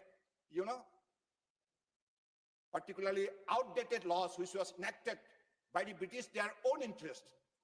So I believe this particular repeals definitely is going to give us a fresh boost and also fresh vision, so that with our Swabhiman tomorrow, Swarnim Bharat ke liye, hum for the golden India, we need to contribute with these words.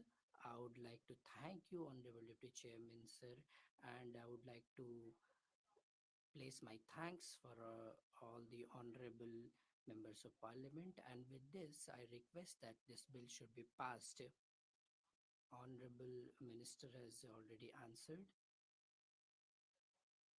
Now, Shri. Of the Bill of Lading 2025. I move that the bill be passed.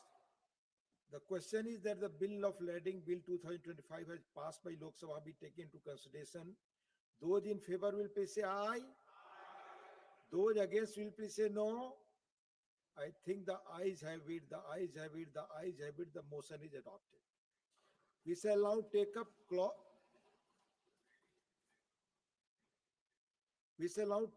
clause by clause consideration of the bill.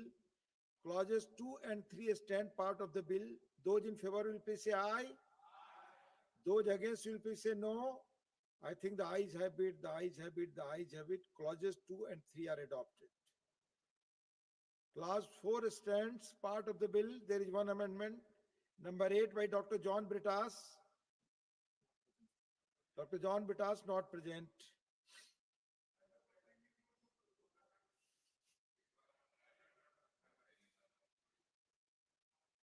I shall now put clause 4 to vote. Those in favor will please say aye. Those against will please say no. I think the ayes have it, the ayes have it, the ayes have it. Clause 4 is adopted. Insertion of new clause 4A. There is one amendment for insertion of new clause 4A. Number 1 by Dr. V. Sivadasan, not present. Clause 5 stands part of the bill. There are 2 amendments. Number 2 by Dr. V. Sivadasan, not present.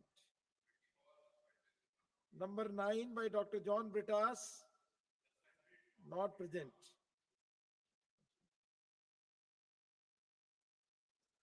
I shall now put the amendment. No.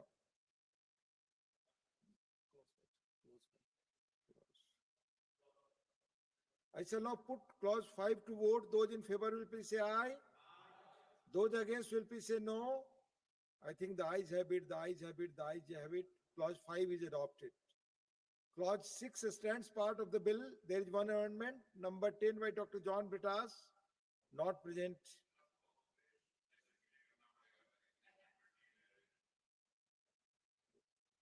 I shall now put clause 6 to vote. Those in favor will please say aye. Those against will please say no. I think the ayes have it, the ayes have it, the ayes have it. Clause 6 is adopted. Preamble stands part of the bill. There are 5 amendments. Number 3 to 7 by Dr. John Britas, not present.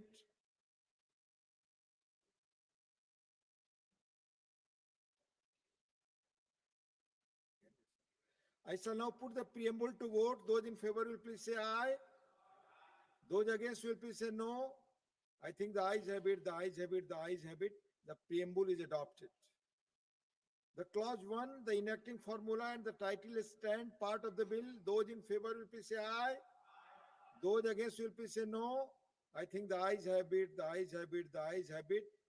The clause 1, the enacting formula and the title are adopted. Sri Sarvanand Sonowal ji to move that the bill be passed. Sir, I move that the bill be passed. Motion moved that the bill be passed. The question is that the bill be passed. Those in favor will please say aye. Those against will please say no. I think the ayes have it, the ayes have it, the ayes have it. The bill is passed.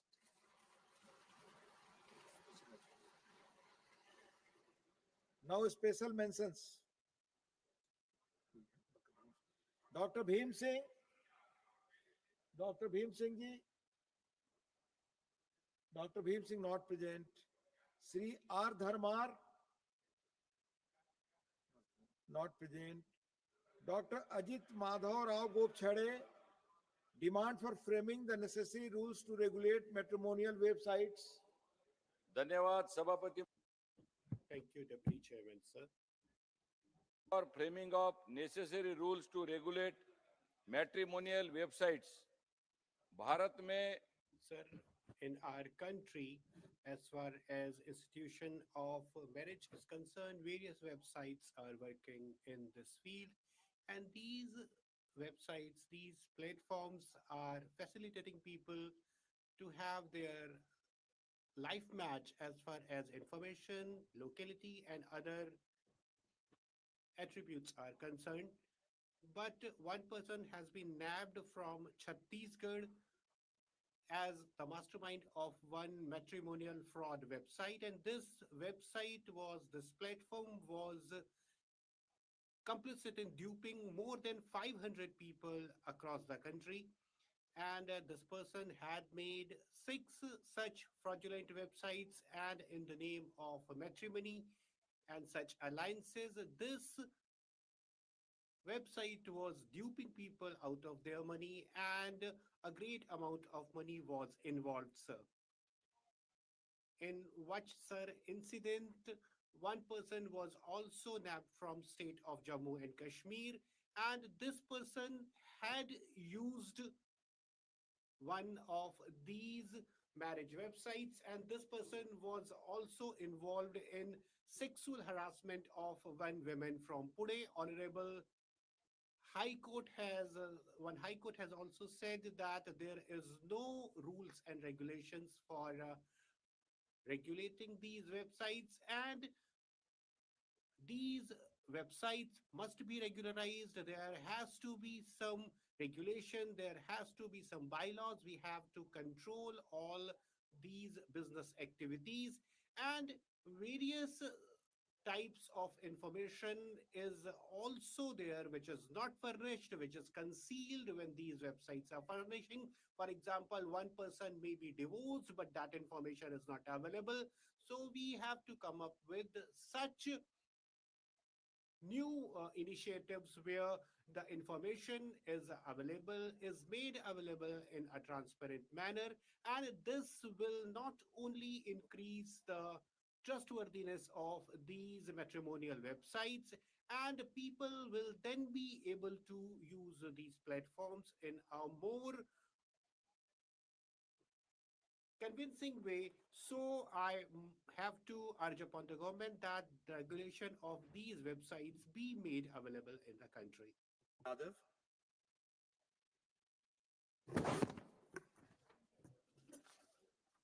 माननीय उपसभापति Honorable Vice Chairman, sir, I'm thankful for this opportunity which you have provided me to speak on my special mention.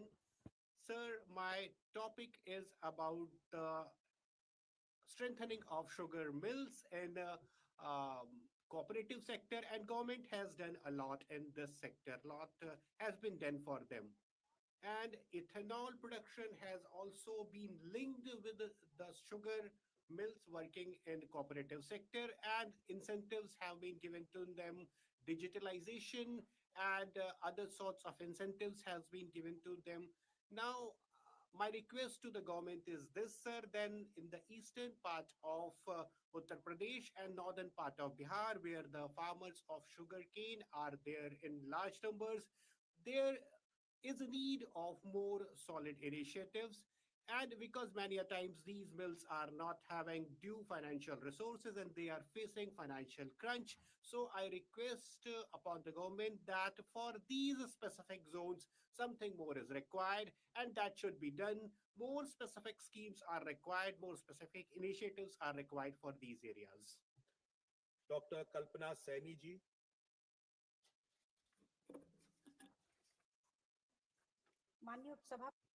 Honorable Vice Chairman, sir, I wish to have attention of this August House towards one very sensitive issue. It is about what impact studying in the schools is having over the eyesight of the school children. On one side, we have made schools and school education available to all students in this country, but we are also finding that their eyesight is being severely impacted because of various sorts of IT and computer initiatives, and students are using study platforms on website on computer screens, on their mobile screens. So this is not only impacting their eyesight, this is also impacting their intellectual capabilities, and this is also impacting their mental health. So sir, in this scenario, I have to request that digital homework should be taken care of. The amount of this sort of homework should be taken care of. All sorts of safeguard for eye health should be made available to the students. Awareness program should be initiated because students has to be sensitized regarding the health of their eyesight. Lastly, honorable sir, through you, I have to urge upon the government through you, sir, that in this regard, as far as eyesight of our school children is concerned, we have to come up with one national policy, and that policy should be capable of safeguarding their eyesights because of these new technological initiatives.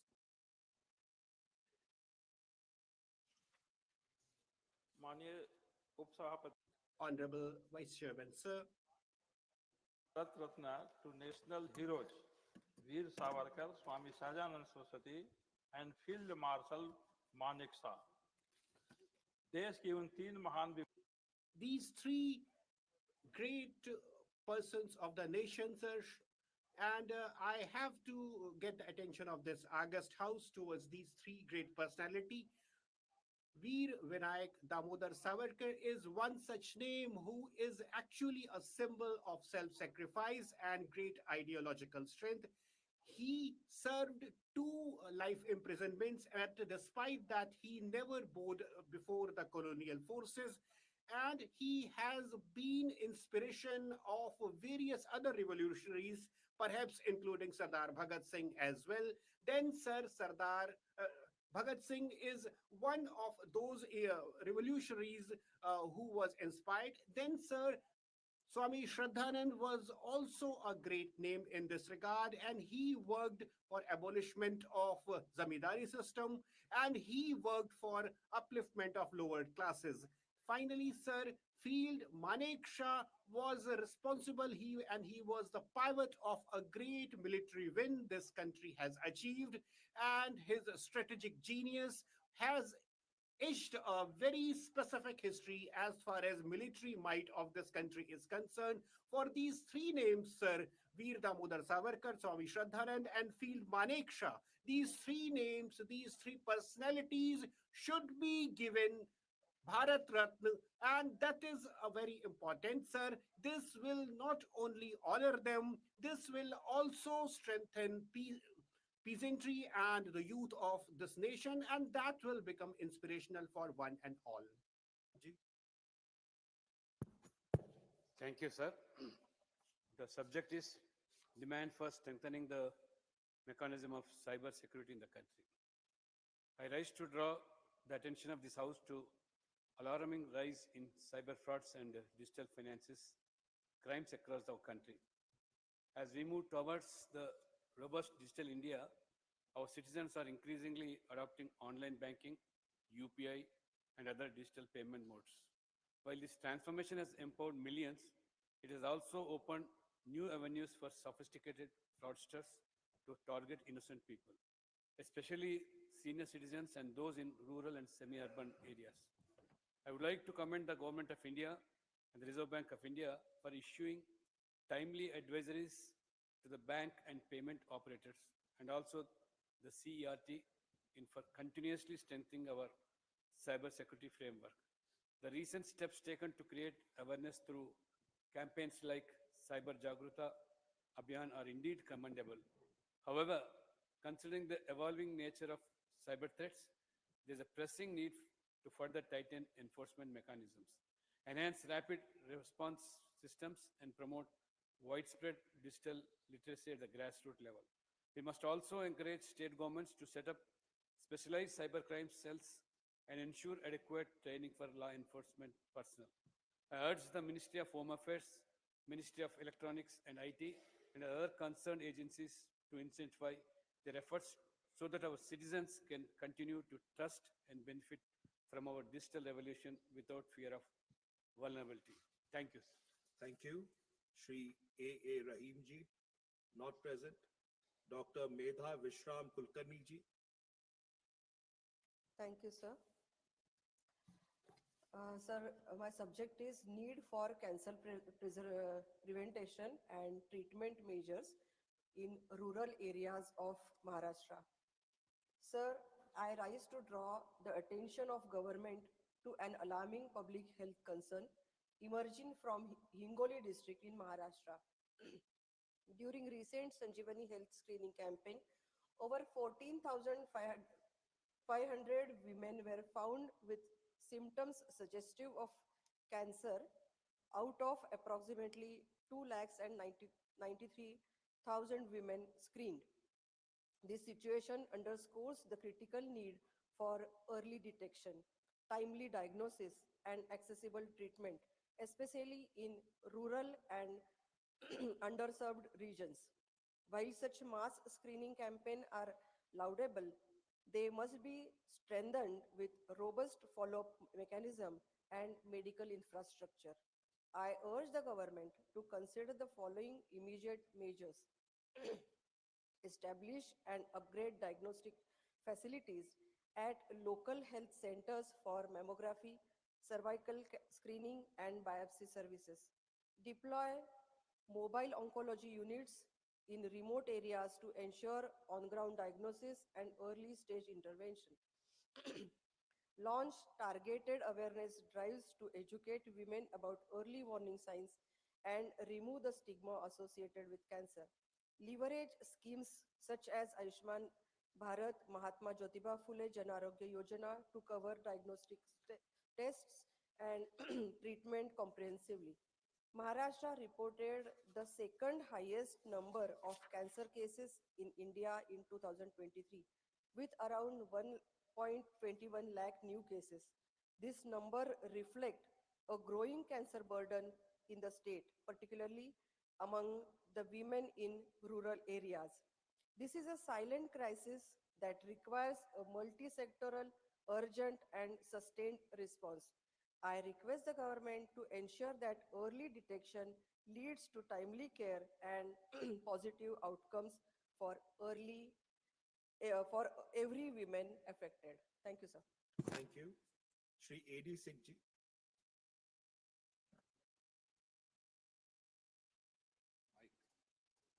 Microphone, please. Concern over poor health infrastructure for elderly population, particularly in rural areas in the country. A recent study published in the Lancet Regional Health Southeast Asia highlights significant healthcare access challenges for India's elderly population, revealing that older adults travel an average of 14.5 kilometers for routine outpatient care and nearly 44 kilometers for inpatient hospitalization. Using data from Longitudinal Aging Study of India 2017-18 covering over 32,000 individuals aged 60 and above, the findings emphasize a stark urban-rural divide and pinpoint distances as a critical barrier to both routine and emergency care for India's rapidly aging demographic. Across India, older adult journeys 14.5 kilometers for outpatient visits and 43.6 kilometers for hospital admissions on average. When facility lie within 10 kilometers, 73% of seniors attend outpatient appointments and 40% proceed with inpatient care. Beyond 30 kilometers, outpatient attendance falls to 10%. Approximately 95% of older patients rely on private vehicles, while only 5% use ambulances, regardless of their places of residence. Urban seniors typically find healthcare within 10 kilometers, whereas rural elders travel about 28 kilometers for the same outpatient services. For inpatient care, rural journeys average nearly twice the distance of urban trips, exacerbating delays and risks associated with chronic conditions. In hilly and remote states such as Nagaland, Mizoram, and Himachal Pradesh, more than one-third of older adults travel over 60 kilometers for hospitalization. These insights call for targeted intervention to bridge geographic gaps by strengthening local health infrastructure, community transport, and empowering community health workers, particularly in underserved rural regions. I urge upon the government to reevaluate the healthcare infrastructure and policies to better accommodate the need of the aging population. Thank you. Thank you. Shri Mayank Kumar Naik ji. Thank you, Sabhapati ji. Thank you, Vice Chairman, sir. Policy for the given annual rent or compensation for to the farmers affected by the oil and gas pipeline. मैं सरकार का Sir, I wish to have attention of this government towards one very important issue, sir. Various of the lands of this country is having pipelines and oil lines running under them, and one-time compensation is given to the farmers, but the land is utilized for these pipelines for many years to come. So because these oil wells and these other things are there installed on the farmer's land, but the one-time compensation is not working for them. One time compensation should be replaced by yearly royalty being given to them, or the compensation given on yearly basis. Sometimes for some sort of policy change is required in this regard, because that will only compensate them sufficiently. Bhai Jason Bhai Desai ji. Thank you, sir. मैं सरकार Thank you, Vice Chairman, sir. I wish to have attention of this government towards the increasing number of cancer patients in the country. This has become alarming, sir, and this is impacting huge number of citizens in our country. We are finding new and newer cases of cancers coming out every day. The number of affected citizenry is increasing, and perhaps the reasons include air pollution, irregular feeding habits, and the lifestyle changes are also to be accused for these increasing numbers in cancer patients, sir. Now we are finding that the paucity of healthcare resources in the rural area is also becoming one major reason, because the identification of cancer patients is happening at a delayed stage in rural areas. Though we are running various welfare schemes like Ayushman Bharat, but sir, more is required to be done. And so we are finding that healthcare facilities are not equally available in all parts of the country. Healthcare infrastructure is also required to be strengthened, and we can see that in all government hospitals of the country, cancer care facilities are not available. Screening facilities are also not mostly available. We have to increase these facilities, and we have to connect all areas with these facilities. Then chemotherapy, radiotherapy, and other sort of therapies which are relevant to cancer care should also be made available, and we have to increase the funds required for these facilities in our annual union budget. I request upon the government that this should be done at the earliest, sir. Thank you. Not present. Shri Dhananjay Bhimrao Mahadik ji. धन्यवाद Thank you, Vice Chairman, sir. You have given me this opportunity to speak upon one very important issue. Sir, my subject is in the salary eligibility limit of employee state insurance scheme ESIC. मैं सरकार का ध्यान I'd like to draw the attention of the government to ESIC salary eligibility related issues and the necessary things to be done. This is a service which provides medical facilities and facilities about disabilities to the employees.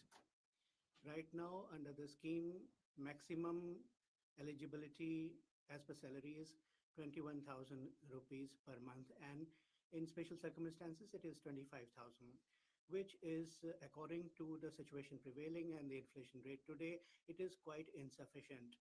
Because of this limitation, large number of workers are out of the ambit and they are not getting medical and financial assistance.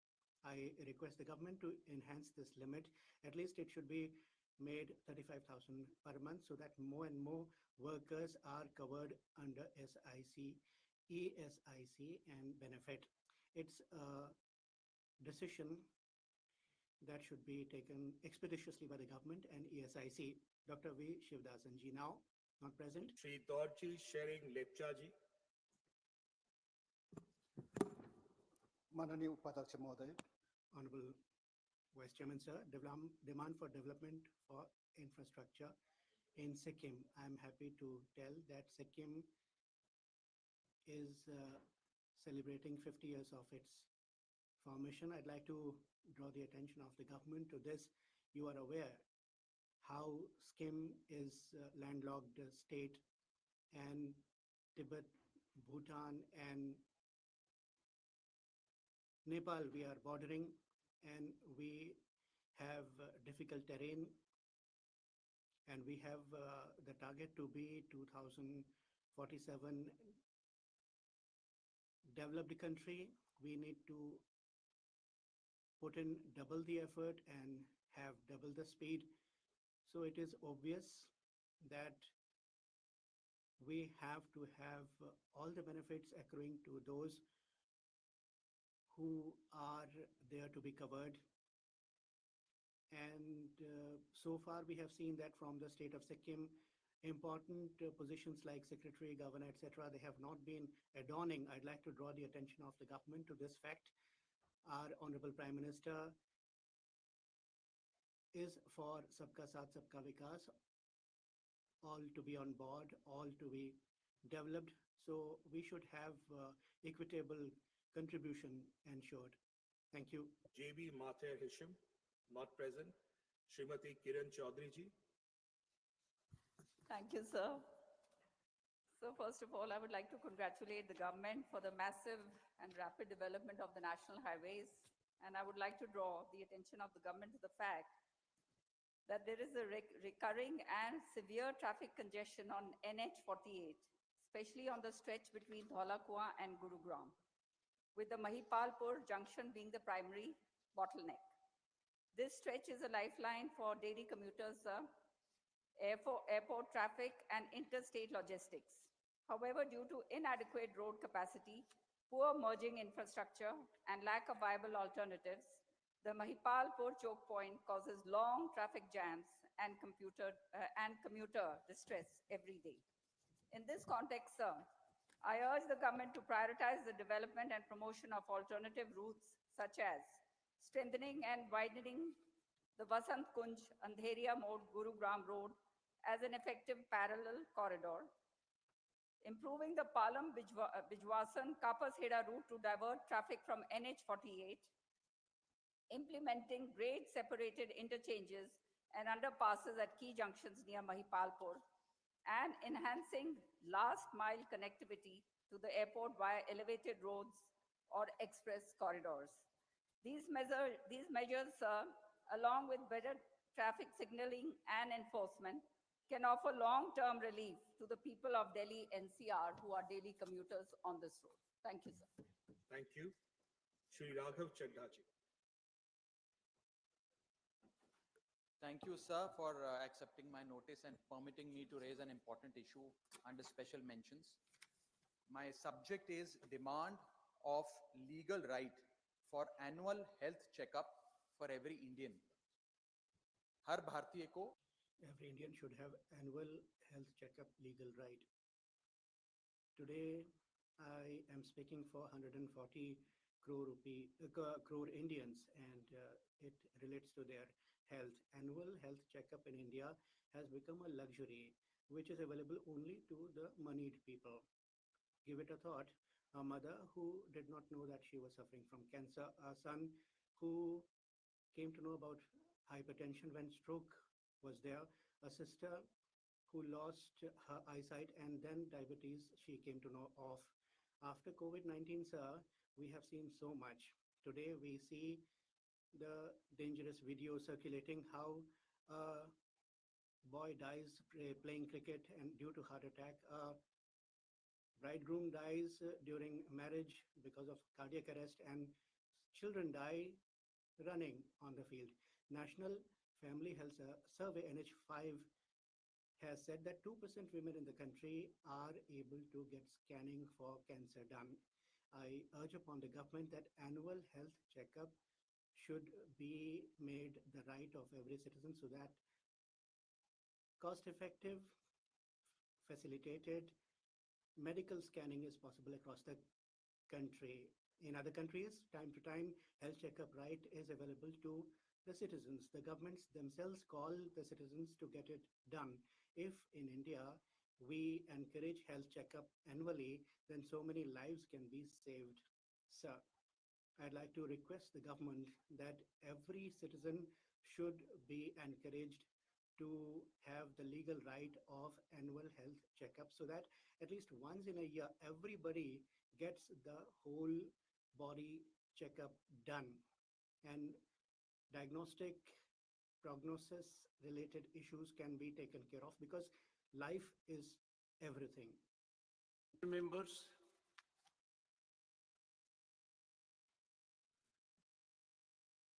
I need to inform you that I have received notice of motion under Article 217, 1B, read with Article 218 and Article 124, Sub-Article 4 of the Constitution of India, along with Section 31B of the Judges Enquiry Act 1968, to constitute a statutory committee for removal of Justice Yashwant Verma, Judge of the High Court of Judicature at Rajasthan, at Allahabad. This has been received by me today. It is signed by more than 50 members of the Council of States, and thus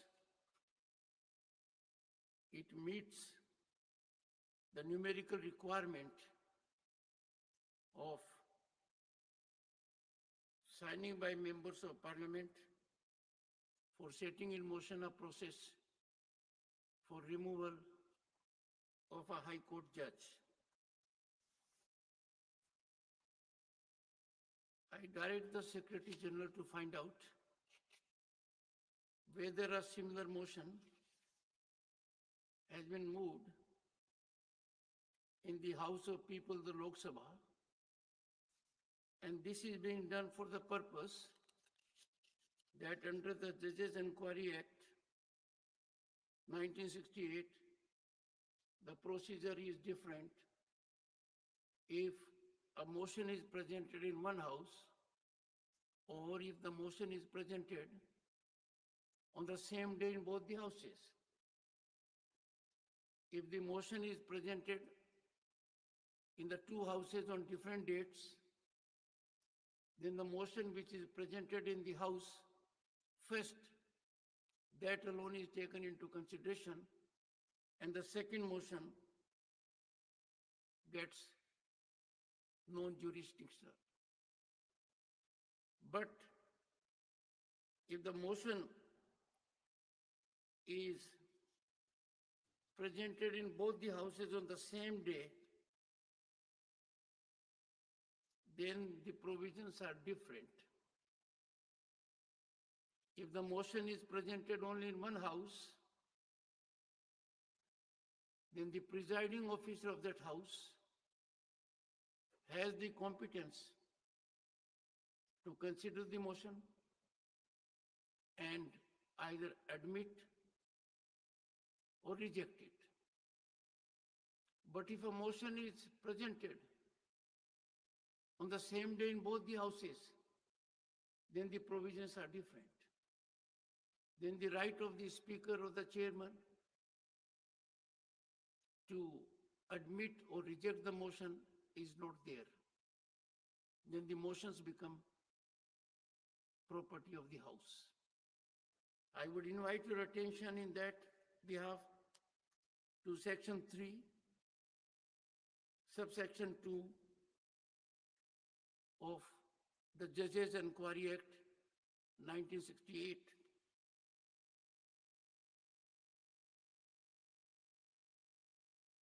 If the motion referred to in subsection 1 is admitted, the speaker, or as the case may be, chairman, shall keep the motion pending and constitute as soon as may be for the purpose of making an investigation into the grounds on which the removal of a judge is prayed for, a committee consisting of 3 members of whom one shall be chosen from among the Chief Justice and other judges of the Supreme Court. One shall be chosen from among the Chief Justices of the High Courts, and one shall be a person who is, in the opinion of the Speaker, or as the case may be, chairman, a distinguished jurist.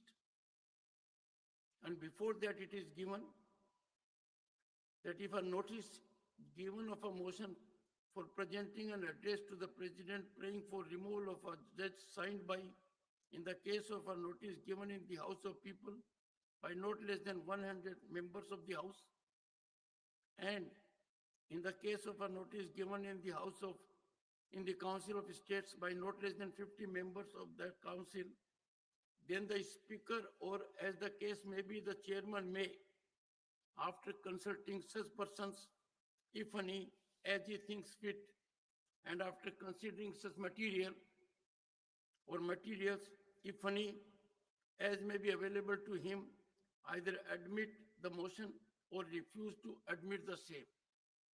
But coming to a motion that has been presented in both the houses on the same day, it says, provided that where notice of a motion referred to in subsection 1 are given on the same day in both the houses of Parliament,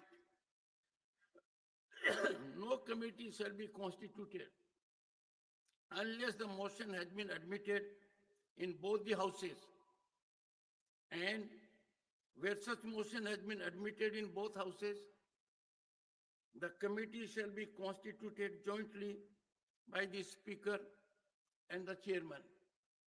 So since the provisions are different, I have directed the Secretary General to update whether such a motion has also been moved in the House of the People. Honorable Law Minister, are you aware? Motion has been moved. Motion speaker साहब के पास Honorable members have given to Speaker Sahab.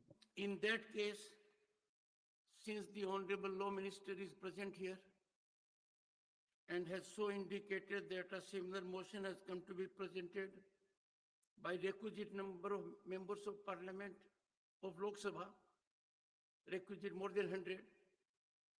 More than 100, 152, I think. More than 100. To the Honorable Speaker, Lok Sabha, the provisions of provisions of Section 3, Subsection 2, proviso will come into effect, and the Secretary General will take necessary steps in this direction. Honorable members, I need to inform you that in December, a motion under Article 124 was submitted for my consideration for removal of a judge of a High Court of Allahabad. That motion was purportedly from 55 members.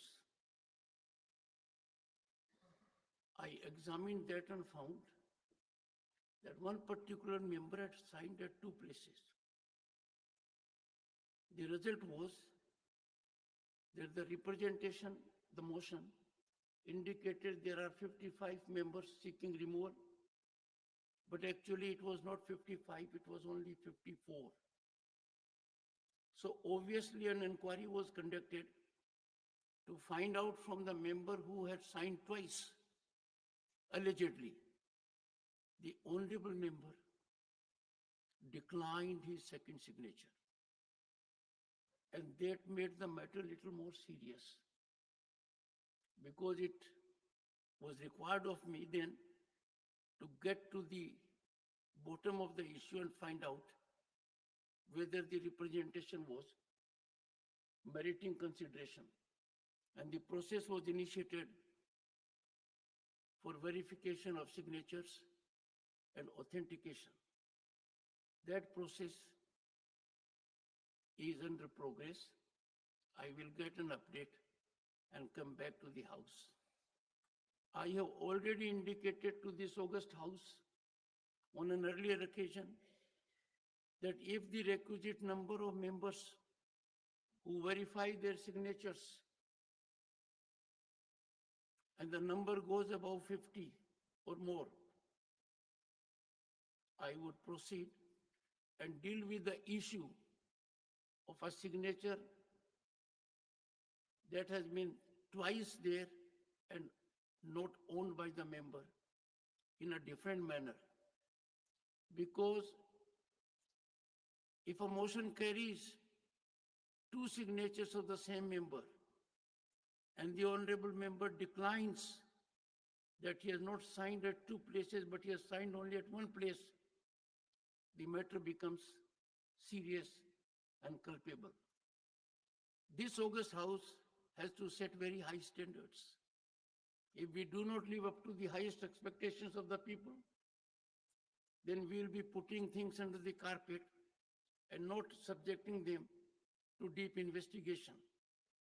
I will discuss with the floor leaders as to what steps this House needs to take with respect of such kinds of transgressions. I must also indicate to this august House that there was an occasion in this House where on seat number 222, a pad of ₹500 notes was found. What is more surprising and deeply concerning is not that a pad of notes was found, but no one has owned it. No one has claimed it. This is quite serious. I had asked the authorities to get into the matter seriously, but it appears now that the matter will have to be dealt with, and that too I will put before the floor leaders for further consideration and guidance. Dr. Sikandar Kumar, concern over increasing drug addiction in youth and its impact. Thank you, sir, for giving me the opportunity to speak on important subject, that is concern over increasing drug addiction in youth and its impact. Upadhyaksh Mahodaya. Deputy Chairman, sir, I would like to draw the attention of the government to a very important issue.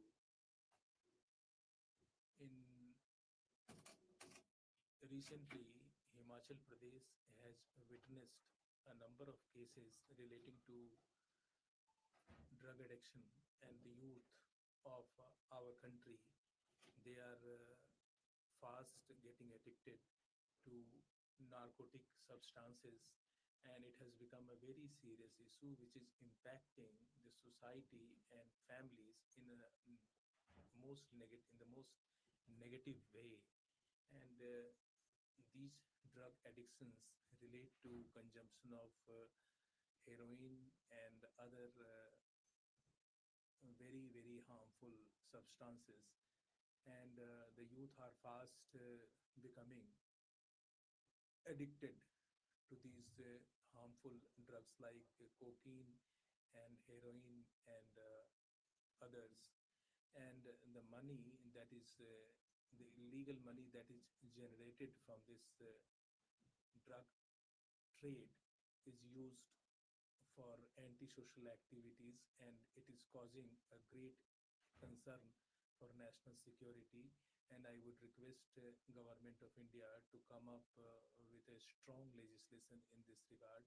And even in the field of education, this should be included, that the impact of what could be the impact of drug addiction on youth, so that they could be made aware of this issue.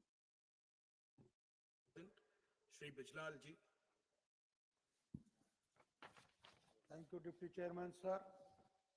My subject, demand for shifting from water-intensive crops in Uttar Pradesh and making strategies for sustainable agriculture. Uttar Pradesh is the largest cultural states, heavily dependent on two highly water-intensive crops, sugarcane and paddy. To reduce the stress on water resources, farmers should promote suitable alternatives and cultivate less water-intensive crops like pulses, which requires much less water and enrich soil fertility through nitrogen fixation. Millets, drought-resistant and nutritionally superior to rice. Oilseed, it requires less irrigation and have high market demand. Crops like beans, peas, and leafy greens need less water and provide higher profit per acre. Drip and sprinkler irrigation reduces water wastage and ensures efficient use. Rainwater harvesting for irrigation purposes. Soil moisture conservation using mulching, cover crops and organic matter to retain soil moisture. Shifting from water guzzling crops in UP requires major policy changes by the government, which may include: number one, fair price for millet, pulses and oilseeds to bring profitability at par. Number two, subsidies and incentive to provide financial support to farmers transitioning to less water intensive crops. Number three, expanding crop diversification program like National Food Security Mission to promote alternative crops. Number four, positioning UP as a hub of drought-resistant crop in national and international markets. Number five, phased reduction of sugarcane and rice cultivation. Number six, supporting alternative with agro-based industries, dairy farming, horticulture to support farmers' income. A well-planned transition can help ensure food security, improve farmer income, and protect the state's water resources for future generations. I urge government to look into this matter. Thank you. Thank you. Ms. Swati Maliwal ji. Thank you, Chairman, sir. Sir, Delhi ho ya desh ka koi. So whether it is Delhi or any other city of the country, we find childhood at really in a crisis situation, and instead of playing fields, today the children are found in malls, and earlier the children would spend time with their friends and they would buy a ball, playing ball. Today they are playing virtual cricket on a screen, and they are not exposed to weather and sunlight. And today they are totally confined to mobile screen. And a report of AIMS tells us that in India, children between the age group of 5 to 19 years, they are fast becoming obese. And as per WHO, each every one child out of 5 children is is feeling mental stress, and this is all related to lack of physical exercise. And times have changed. The children, earlier the children, they used to go to playing field, but today they are not doing so, and they are only confined to the mobile screen. And it is my request to the government, and I would like to urge the government to ensure that there is a playing field in every locality and every uh, uh, city. So much, sir. I'll speak my special mention in Punjabi. Honorable Deputy Chairman, sir. Through this August House, I wish to make a demand which is related to the, with reference to the historical, I request the government that Shaheed Bhagat Singh, Shaheed Udham Singh, Shaheed